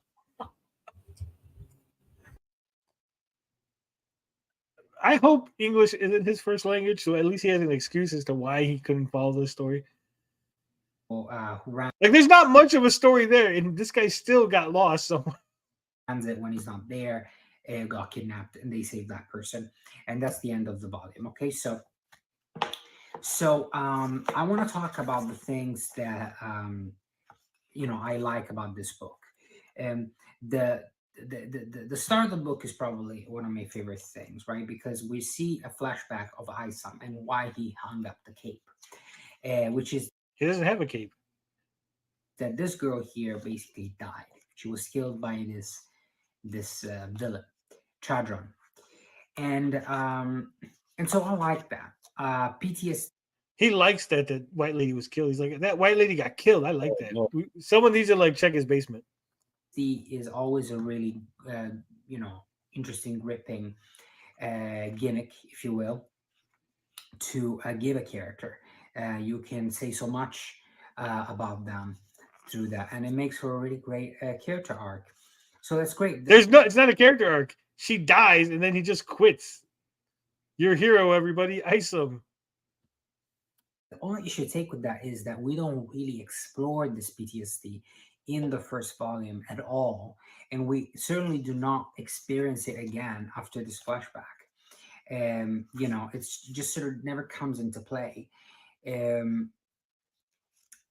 So I wish that one wasn't the case. George left us because pizza came. He's got to eat he pizza. Himself Canadian pizza. Thanks. So these are the monsters that he encounters. They attack him for whatever reason. We don't yet know why they attack him. Maybe we do, and it was explained in this book, but I didn't really realize that it was explained. Either way, here's Gooding arriving. Oh God! So this introduces us to one of the first issues that I take with the first two books, and that is the utilization of a splash page. This is only the first of several, I think, poorly utilized splash pages, in my opinion, anyway, because I just don't think this image is worth a splash page. You know, first of all, he's got, you know, I would say a bit of a goofy pose. There's just no movement whatsoever to this image. It's like he's a statue. And that's what happens when you post 3D art. That's right. And, I mean, why not have the splash page be something like this image, where he's running through the flames, he's got his helmet on, and you know, we've got the robot dogs, we've got the drones flying. Yeah. That would have been a much more impactful opening image, right? But anyway, so the moments where the other heroes are featured are probably some of the most interesting, except for the moments where the people that are not Isom, not named Isom, are the most interesting parts of the Isom comic. Yeah, I wonder why. Alpha Core, there's a whole lot of talking in the Alpha Core section, and I know that a lot of this is going to pay off later on, but the problem with that is really no, that, you know, it just, this book doesn't feel like a complete experience, much like the first one. In many ways, this also feels even more so like it's not a complete experience because of the way it abruptly ends, as we're going to see very soon. So a whole lot of things happen in between. A whole lot of things. It's a whole lot of things. Just a whole mess of things happening. Human characters, or, you know, sort of human characters.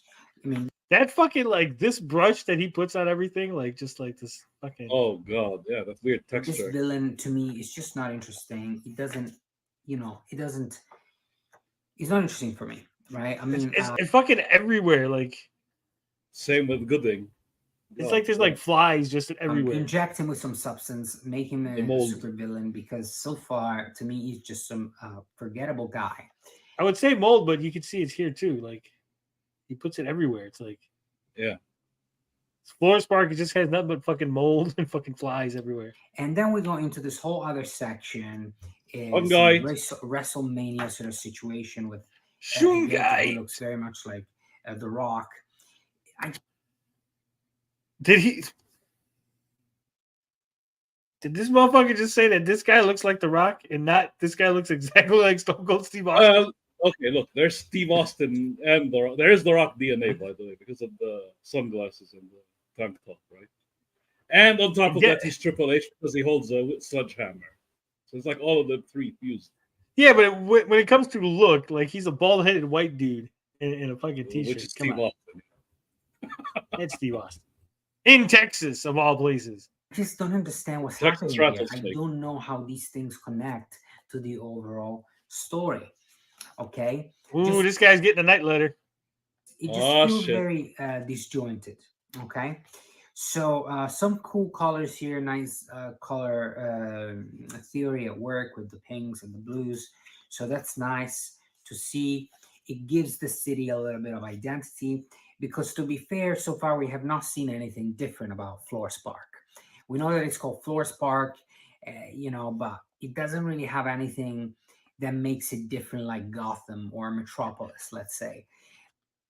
That's exactly what I said. Gotham and Metropolis are characters. Floor Spark isn't. It's like Chicago. It's like New York. It's not a character. Remember when Colson was complaining about the city shot? He was like, I can't do anything with this. And we were like, okay, we'll fix it. He says, eyebrow and shades are rock and bald. Current rock. I guess. Give me that. Oh, fuck. It's Eric in the warehouse. And, you know, which is a real shame. So here's another splash page of somebody going through a car. This image just feels so stiff. It lacks dimension. It lacks. Yeah, what's all this rubble? Like, that's a lot of rubble for this impact. Like, the glass, sure, but what's all this other shit? Right? Yeah.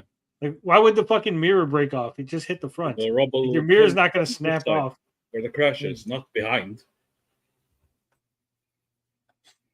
It lacks movement.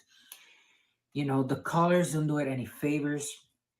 I do love the gun though. Like how do you spend all this to get a gun that he never fucking uses?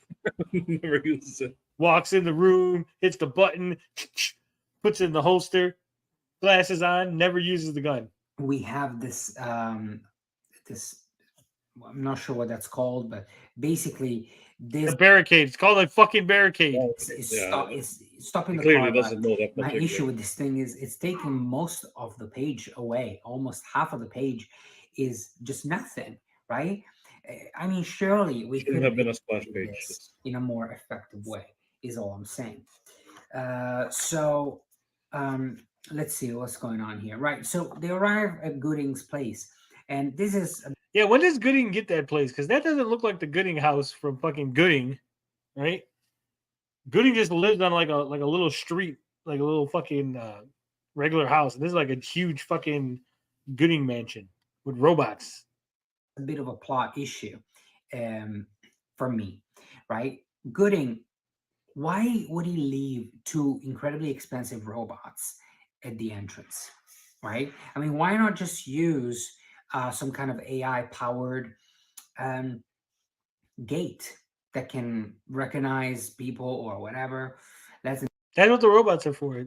Now, don't make me a ripatard out of this one. They're just robots. They're just robot servants. They're not expensive because he built them. Man, and then they can drive themselves to the house instead of leaving these two expensive robots. No, Flores Park sounds like a crappy Roomba you get off Wish. Yeah. Who are you watching? This is some guy named Alex Reviews Comics. He just put this up today, which is why we're watching it. I was like, oh my god, someone's reviewing Isom 2 today? Like, robots under the sun. I assume he's European because he sounds more European than I do. Possibility chance that somebody's going to show up. Does he think someone's going to show up and steal the robots? Fly them to the house because, you know, that's what they're going to do. I mean, why are we flying them to the house? Why don't we just let them drive over? It seems like, you know, a waste of resources. I understand what he was going for, right? The sort of wow effect of a robot doing this, you know? It's not a visual that we have seen before. But I would still argue that it's a little unnecessary. You know, you could have had the wow factor once they entered the house. Is this literally a chess piece now that I'm looking at this? Oh, no. It literally looks like a fucking chess piece. But Beerstein's a chess piece. We just find ourselves in front of Gooding. You know, instead of having, you know, you could have a situation, sort of like an Alfred situation from Batman, where somebody escorts him to him or whatever, and you can see what the house looks like. Maybe we could go downstairs to the sort of the bat cave of the butt cave of Gooding, if you will. But that doesn't happen. So anyway, Gooding and Isom talk about what happened to him. Jesus, so many Gooding pages. sends Isom over to another hero, right? Bloodruth. Now he says here that Bloodruth is not a phone kind of gal, right? She doesn't like talking via phone or whatever. But you know, as we're gonna see, she is very much a hero, somebody who does hero work, who's willing to help others, because otherwise why would she help Isom? And so to me, the fact that also Gooding is you know, he's a techie, he's a genius, he's a polymath, he's somebody who learns a great many things, to me that's a bit of a plot hole, right? Why not establish a method of communication with Bloodruth? I don't see why she would. Because they need to spend 4 pages of him driving over there. That's why. That's right. Refuse that. And so then they ran anyway, out of pages, and then figured the monkey demon cave was right next to Pudding's place. Yes, it's right there. No, Bloodruth's place. he goes over to her house, if we can call it that, because she lives in a castle. Now this would be cool, right? But again, this splash page is not very splashy as far as. No, don't do that. That's what got me in trouble. Here we go. No. Alex reviews EBS comics. himself No. came here just to detract this page. Blab roof. Yeah. That's a white queen chess. Yeah, that's what I'm saying. That's a white chess piece. Pudding has the butt cave. Yeah. How many subs does this guy have? Not many. He has 341. So, as I'm concerned, we have a massive car in the foreground, a tree, the ground. The castle is the smallest element of the 3 in the page. I mean, come on. Yep. I mean, Come we're going on. to reveal that there's a castle in the middle of America, like a medieval-looking castle. Surely we can do a better reveal than that, right? Yeah. The castle has to look more sinister, more otherworldly. How come Bigger. other people are not seeing this? You know what I mean? I mean, there doesn't seem to be any sort of protection. This is a supernatural character, as we're about to see. She's sort of the Constantine of the Rippaverse, if I understand it correctly. Anyway, surely she would have some kind of, mystical. She had that gate. Didn't you see the gate that he tore off? That protected the castle from anyone seeing. Yeah. Barrier or shield around the castle that makes it invisible from outsiders. But blood fountains everywhere. Be creative, go crazy. Well, the outsiders can't see it. Kevin Nash and Scott Hall can't see the castle. Just drives there, and anybody else could. How come that the government is not aware of this? So anyway, we arrive there and we see that there's some interesting characters there, some sort of dire wolves and a dragon. You know what makes less sense? This is a free independent Texas, right? Yeah. So in a normal Texas as part of the U.S., I could see all that land just being there, right? But in a new free independent Texas, there's no way they're going to leave huge swaths of land. Look at this. There's literally like nothing out there. It's the middle of nowhere, right? And the Texas government's just like, we could build stuff on there and help. Yeah, but we won't. Jobs and factories. Flores Park overpopulated. We won't build anything beyond Flores Park. Maybe so many factories and shit there. They'd be like leasing it out to all these companies. Hey guys, look at all this land we can give you. Fucking Motorola or fucking Ford factory or something, right? Interesting characters there. Some sort of exactly, Pyro. Yep. Always. The reviewer has better ideas than Eric July. Yet again, a reviewer, yeah. Why does the castle look like something out of an old school RuneScape? Has Tony checked in on an anime bad guy lately? I have not, but thank you for reminding me. The splash page is used a lot, utilized better here, right? But I would argue that you could have used the splash page here, and that's where you would show the dragon for the first time, because I just feel like the dragon is more of a reveal than Bloodruth herself. I mean, I don't know. What do you guys think? Do you think he's not the wrong. Dragon has more of a wow factor than Bloodruth herself? Yeah. I mean, it's a dragon over people, obviously. Anime bad guy hasn't done anything in 10 days, so. Let me know in the comments. But that's how I would have used it. Nevertheless, it's probably the best splash page in the whole book, so I'm going to let it slide. So they have a whole conversation now. So Bloodruth is, she's got this power that she can manipulate blood. So, and I believe she can set it on fire, right? Which is quite cool. It's quite interesting. But there are a few situations where things are done that don't make a lot of sense. Like only a few situations, sir. Only a couple. Surely you jest. here there's blood coming out of her fingertips, and yet she sets it on fire while it's still attached to her. I mean, says this guy is being so nice about all his criticism. Eric would still be ass mad if he heard this guy, even as tame as he is. Yeah. Surely don't be disrespecting these characters. You don't need to do that. I mean, we can hold your hand. That the fire is detached from her hands. The blood is detached from her hands, and she set it on fire, right? Unless this just sort of how the artist drew it. But so, I mean, clearly she can set it on fire. It's very, very easily illustrated here. She can set her blood on fire when it's detached from her fingertips. So why do it when it's attached to you, where it can set you on fire, or even set you like internally on fire? I don't even know how that works, you know, but I certainly wouldn't risk it. Now, here's another thing, which I think is also, I mean, I just don't understand how, you know, you can look over something like this, right?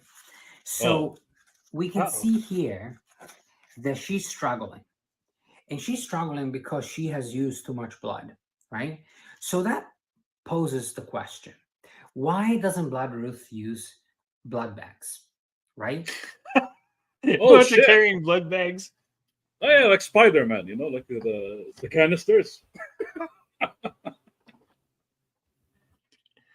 Why doesn't she have a whole bunch of blood bags around her waist, sort of like a utility belt, or on her shoulders, so that she can use that blood first, and then she only has to use her own blood, you know, if worse comes to worse. Surely that's what I would do. That's what I think anybody would do. But she doesn't do that. It's got to be fresh blood. You can't use old. Yeah, it has to be her own blood, I think. Yeah. Also has all these sort of magical looking books back in her house, but we never really see her do magic. You know, she just uses her blood. So yeah, it's blood magic. Haven't you ever played a fucking Dragon Age game? Blood magic. That's how blood magic works. I don't know. These pages, what do I have to say about these pages? I think they lack some movement for sure. The lettering does help, but I do think the artist needs to really step up. Who's popping? George, you're back. How was the pizza, George? Oh, it was delicious. Yeah, you sound like you just had an orgasm. Massively. I had a Georgia. And I had a meat and lovers sort of pizza. rethink his approach to action in particular. The action, I would say, is the biggest problem, especially the splash pages. The camera is just not placed in the right places. In this case, I would say the cameras are fine, you know, the proverbial cameras, if you will. If you will. The problem with these images is that there's just, they lack movement. The problem is you got like 1,000 fucking monkey men coming, and like somehow he survives all of this by throwing one guy. Throws one monkey, and the rest of them all just disappeared. Many of them, they just feel like they all just wait, you know, taken in the middle of I has to hit one at a time. To me, anyway. So, anyway, so they rescue his friend and then his lover, gay lover. And again, they escape doing this, right? She is floating on her own blood with him, turning the blood solid or semi-solid. See, this is where he should be complaining. She's wasting her blood here. I'm guessing because she's too tired to keep it semi-solid for the whole entire descent, because they're trying to get down from a high point.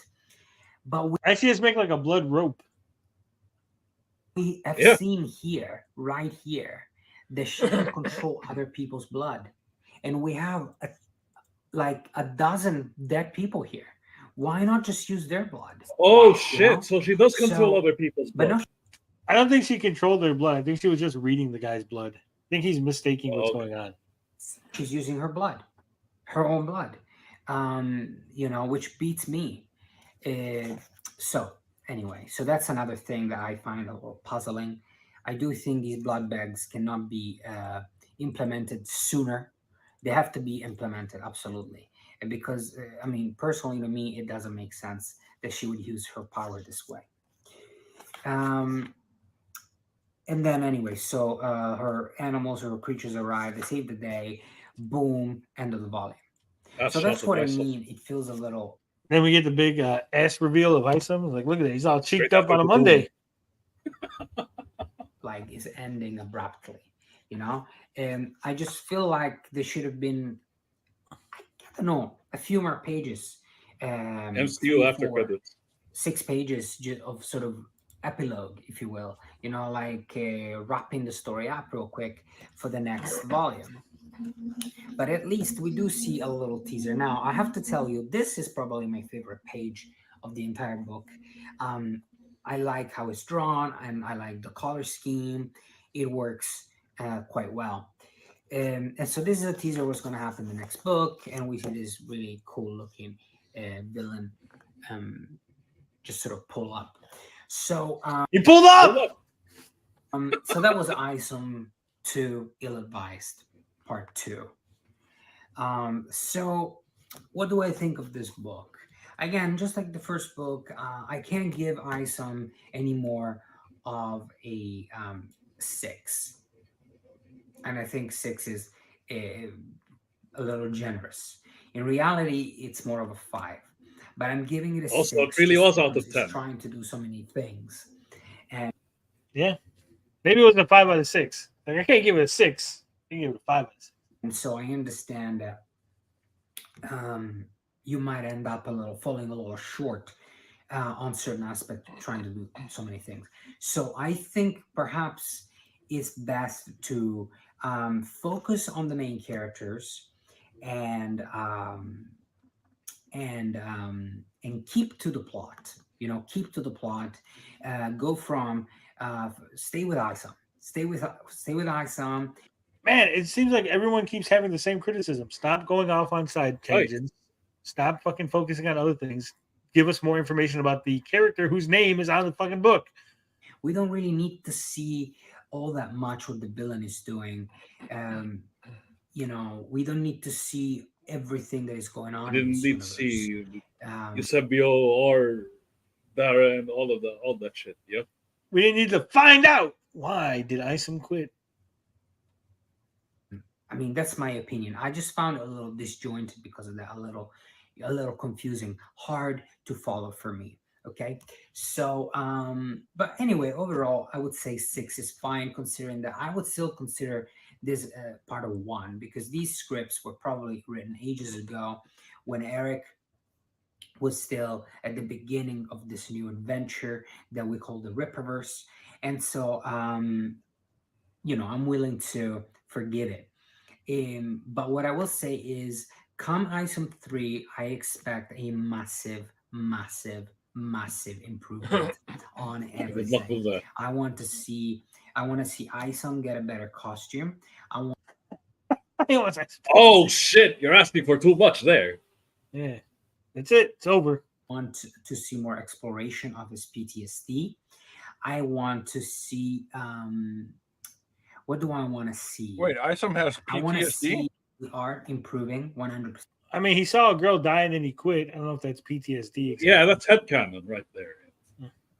Doesn't have PTSD. The colors need to improve. Yeah, he hasn't shown any signs of like, oh my god, not again. It's happening again. Yeah. Like, oh, it's just then like it happened. Yeah, he's just like, oh, that girl died. Well, I'm gonna quit. A few more highlights would probably help with that. The art would help by, at the very least, trying to make the action more dynamic. Let's 3D assets. See here, there's just no movement as far as I'm concerned. So mannequin I would say poses. To the artist, like I said in the first video, stop. Yeah, plus the 360 rule, the 180 rule, whatever the fuck it is. You know what rule? Manga and remind us, what is this 360 or 180 rule? It is whenever George is on the panel, you turn him around 360 and then you kick him in the ass 180 degrees right off the panel. Is that right? We don't do hands here. I'm kissing my teeth at you. Yeah, for sure. And also, I'm not overly fond of this shading technique that is being used on a lot of the book. Sort of like almost like a car tire drove on top of the panels. I just don't get it. Wow, he's detracting about shit about that thing that we were detracting. Man, Yep. it's like everybody has the same criticisms if you really listen to them. I don't think that's necessary, and I don't think it makes the book look better. In fact, I think it makes it look worse. So my recommendation would be to stop doing that. And yeah, so I think if you address these points, the book will be a lot better, for sure, 100%. What makes this guy a credible reviewer? No idea. Just randomly saw him today because he was reviewing this. What are the comments? He's got 6 comments. Uh-oh. A lot of his observations are on point, though. I'll give him that. The overall story is confusing and made no sense. The only part that has some kind of direction was when Isom went into the Beast Monkey cave to rescue his friend. And even that doesn't go with the rest of the Isom storyline. I thought Isom was supposed to be a street level character. Now he's in a castle of a witch and fighting magical beast monkeys. What the hell is going on? To make it worse, the storyline from Isom 1 has nothing to do with storyline from Isom 2. When it's supposed to be a continuation of the first story arc. The whole Rippaverse is convoluted, and I even doubt that the creator knows what's going on after 5 books. Interesting take. Random saying the things that we've been saying for ages. Good review. I haven't read 2 yet specifically, but from what you're showing, I think he is trying to cram way too much while not creating any depth. A great example is the blood bags. That's what happens when you don't define the character's powers, right? When you just do things. Focus on the character at hand, less trying to connect everything, because that can come later. That girl dying disrespected my heroism? Yeah. All these volumes already out there, right? Just like the MCU did it. Captain America was about Captain America. Iron Man was about Iron Man. All these characters were introduced on their own, except for some minor characters. And then they were brought together in Avengers, right? Where the plot can be about other things. Just wants Avengers straight. But we already know these characters. No, what Eric wanted was he wants to cram a bunch of stuff in there. He knew a bunch of people were going to buy Isom. So he crammed as many side characters in so he could spin them off. Like, remember that character that was in Isom for 2 seconds? Now you can get his book. Oh, yeah, it's his own book. Good game. Right? So, yeah. Anyway, so that's what I think of Isom 2. What do you guys think? Did you read it? Are you planning to read it? Leave me a comment in the section below. I would really appreciate it. It helps with the algorithm. I was going to leave you a comment, but you said algorithm. That's my trigger word. That's my safe word when you say algorithm. All right. I think there's a clip from Katie. Something about, how's this? Yellow Flashes and Eric July, Rippaverse. So let's check that out. George, when are you guys going to start George Send? We're already doing it. Wait, it's called Critical Blast. I can't believe you, George. I can't believe George. You of all people, you who's always talking about all the things that you can do and the stuff you can sell. I can't believe you. All people do not have a George Send or a George Send like service. Like Eric July came into this space, recognized that no one else was doing anything like this. Like no one else had thought the foresight to create some sort of business that was going to help people ship. And name it after himself. Yeah. It's amazing the vision that Eric July has that none of you guys have. That not a single person. Really? The big announcement that we just had, and I have to, of course, talk about this. Our man's Yellow Flash, you know him maybe as more on the content creation side. He has spoke about the kind of cultural commentary and stuff, and now he's throwing his hat in there as a being part of the solution, right? Doing his own thing, which I think is for those that have a creative bone in their body. I do believe this is the way to go. We have a lot of guys that specialize in commentary, and they need to they serve a purpose. They should be out there speaking about what's going on. I thought we weren't allowed to speak about what's going on and ruin someone's business. That's ruining a business, Eric. Can't ruin a business. Especially culturally. That said, we do need more creators if we're going to fix the problem. I think people should kind of understand. He says the creators, from his point of view, are people who make commentary. No, that's not what he said. George, are you even listening to what he said? Yeah, I've been listening. He's talking about Eric, what do you call it, Flash, and commentary, and we need more people like them. No, he said the commentary people have their purpose, but they should also create things because we need more creatives creating culture. Yeah, the commentary people. No, he didn't say necessarily the commentary people, George. I know that you want to hear. Eric is saying that commentary people serve a purpose, but also, don't make me defend Eric July. You're doing a good job.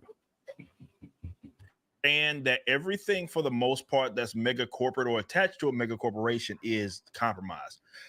Compromise. All the mega corporation is bad. Anything is the corporation. Like your multi-million-dollar company, Eric. Huh?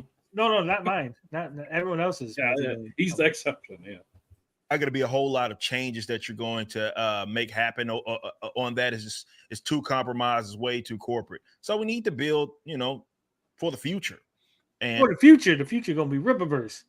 Rippaverse wins the franchise wars. And the people that have that creative bone in their body should go create. So I want to give a big shout out to our people that have creative bones, George, should create. Man's Flash, as well as John Dillard, working alongside him, who is a professional, really good at what he does as an artist. So the Mighty Golden Patriot will be published by Rippaverse. And for those of you that don't know what Rippaverse, but I thought he said it wasn't going to be published by Rippaverse, that he don't publish other people's books. Man, this Eric July is confusing. Send is, let me break it down. Rippaverse is our creator-owned publishing and services wing of Rippaverse. So it doesn't exist in our universe, but we are publishing. So it gives creators. Just say it's our other business. Just say it is our other business. Access to the infrastructure that we have built. We have a lot of things figured out. What infrastructure? You haven't built an infrastructure. You have a warehouse and some employees. There's no infrastructure. You don't have like fucking trucks and fucking fleets of fucking things. There's no fucking Rippa lines, right? So you don't have fucking trains and railroad tracks and like fucking. There's no infrastructure. Exactly. Hibbity jibbity, Cosmic Baby. So much squirrel talk. Fuck me, get to the point, Eric. Yeah. That's right. This is all the tease. It's getting you excited. People that want to take advantage of that, they are creators that are obviously it's on a kind of we approve it. We're not just creators are just say we're only gonna let people that we think I can make a whole shit ton of money off of. Work with anybody. We can't afford to do that. Plus, it doesn't make. How could you not afford? You're in a service business.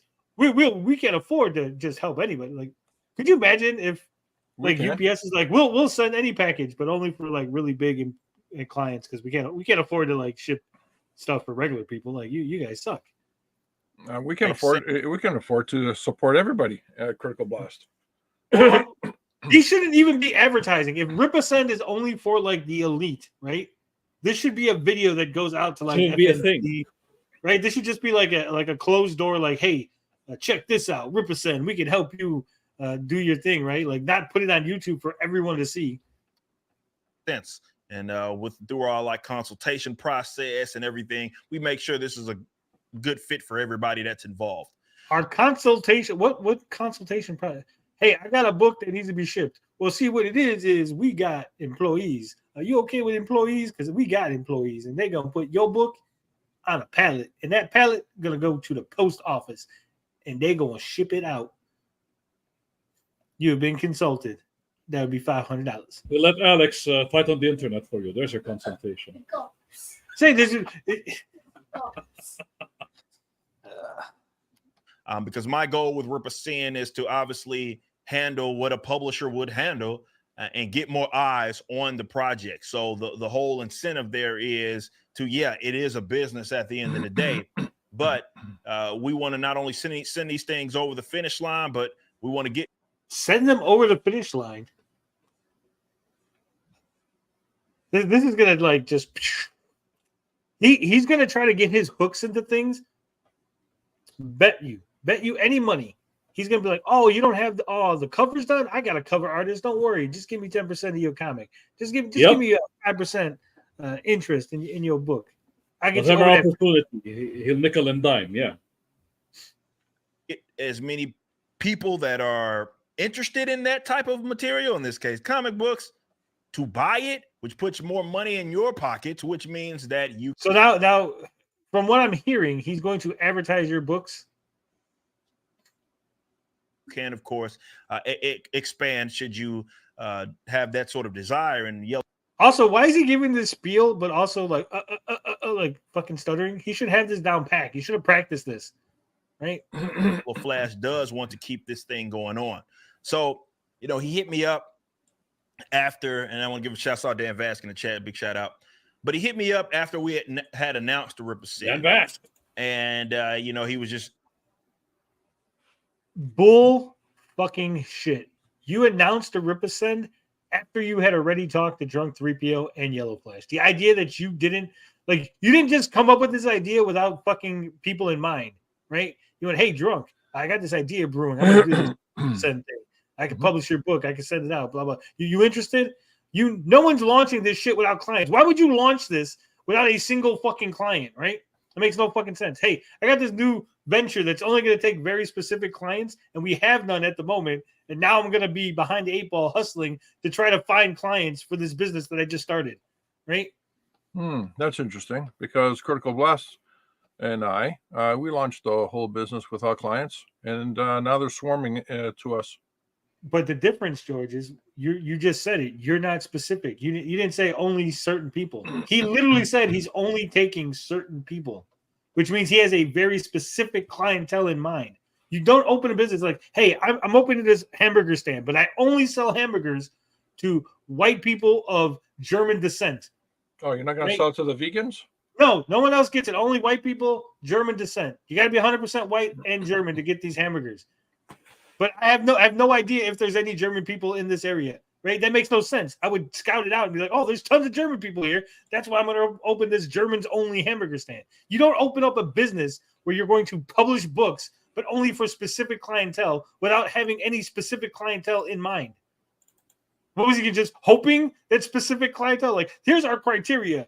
I just hope that there's somebody out there that fits this, or else we have a business that's just sitting here.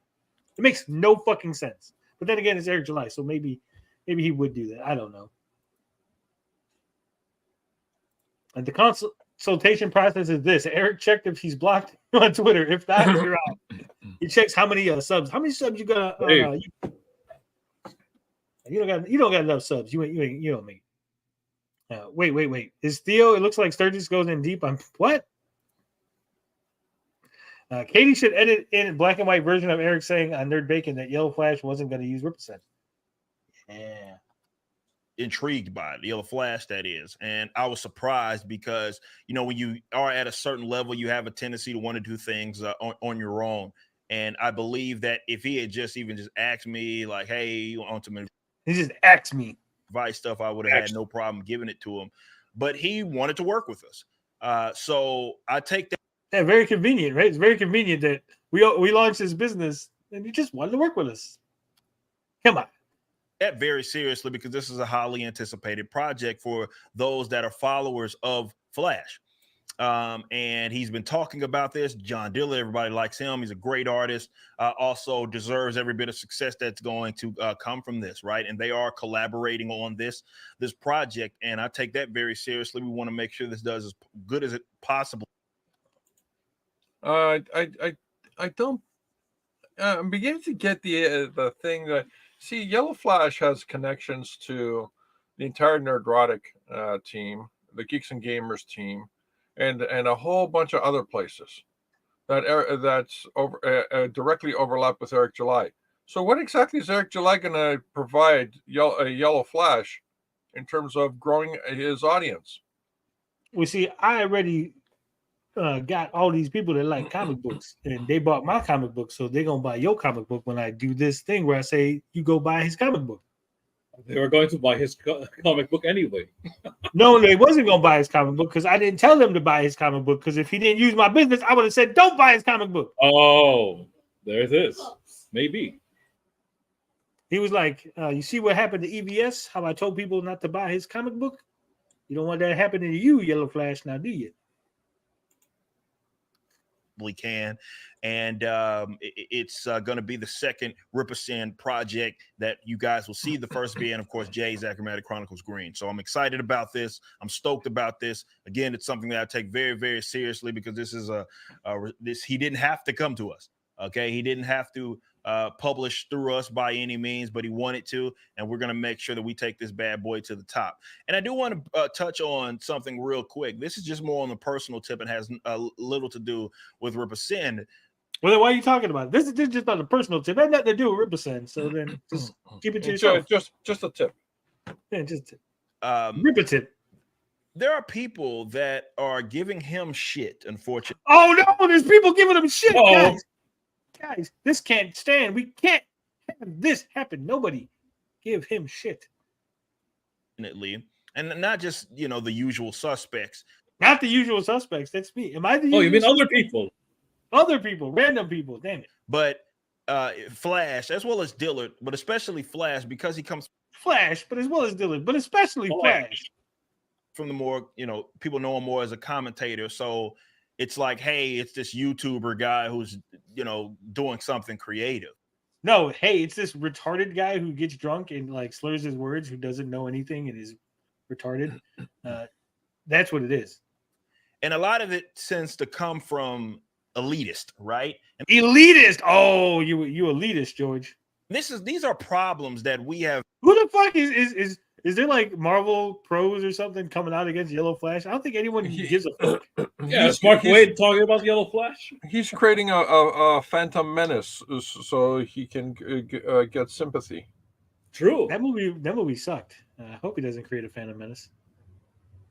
I've stated that plagues often pretty much every, let's say, in the entertainment industry, where you have people that are part of the old guard that see. It says, will Yellow Flash do ISOM, Alpha Core, or Gooding numbers? Also, will this book be a $5 sale in 3 months? Probably. I love how Eric July says old guard. Meanwhile, all his minions are out there saying, oh, these guys are new CG. We're the OG CG. We're here to make CG good. Come on. Yeah. You're buying Mafia protection from Eric. Yeah, this is a real nice comic book you got here. Would be real shame if something happened to it. Real shame. Elitist people actually know what the fuck they're doing. Yeah, I think he wants to say CG. He doesn't want to say CG, but he's talking about CG and people who, have like Bosch, Fosteen, and people who are more mainstream or came from the mainstream, right? New blood coming in, and then they act like no one's scared of new blood coming in. Not a single person has within CG or even without CG, right? On the outside, no one has said, "Hey, Tony, you can't make a comic because we don't want new blood around here." No one's done that. They've criticized. People have looked at it and go, "Nah, I don't like that too much. I don't like this. Maybe you should change that." Right? Sure. And just like they're doing the Flash, everyone can be criticized. The idea that you think that Flash somehow shouldn't be criticized, we should just buy it. Just consume product and get excited for next product, right? Like Jimmy Reyes, the first thing he did was here. Look at this dragon frog. Yeah. Like, oh shit. Screwed everything, threw a whole spanner in the works. Deserving of it, of the success that they know Flash is going to get. Yeah, Flash doesn't deserve the success. We know. No, Flash is a retard, and people are criticizing his book. No one is jealous.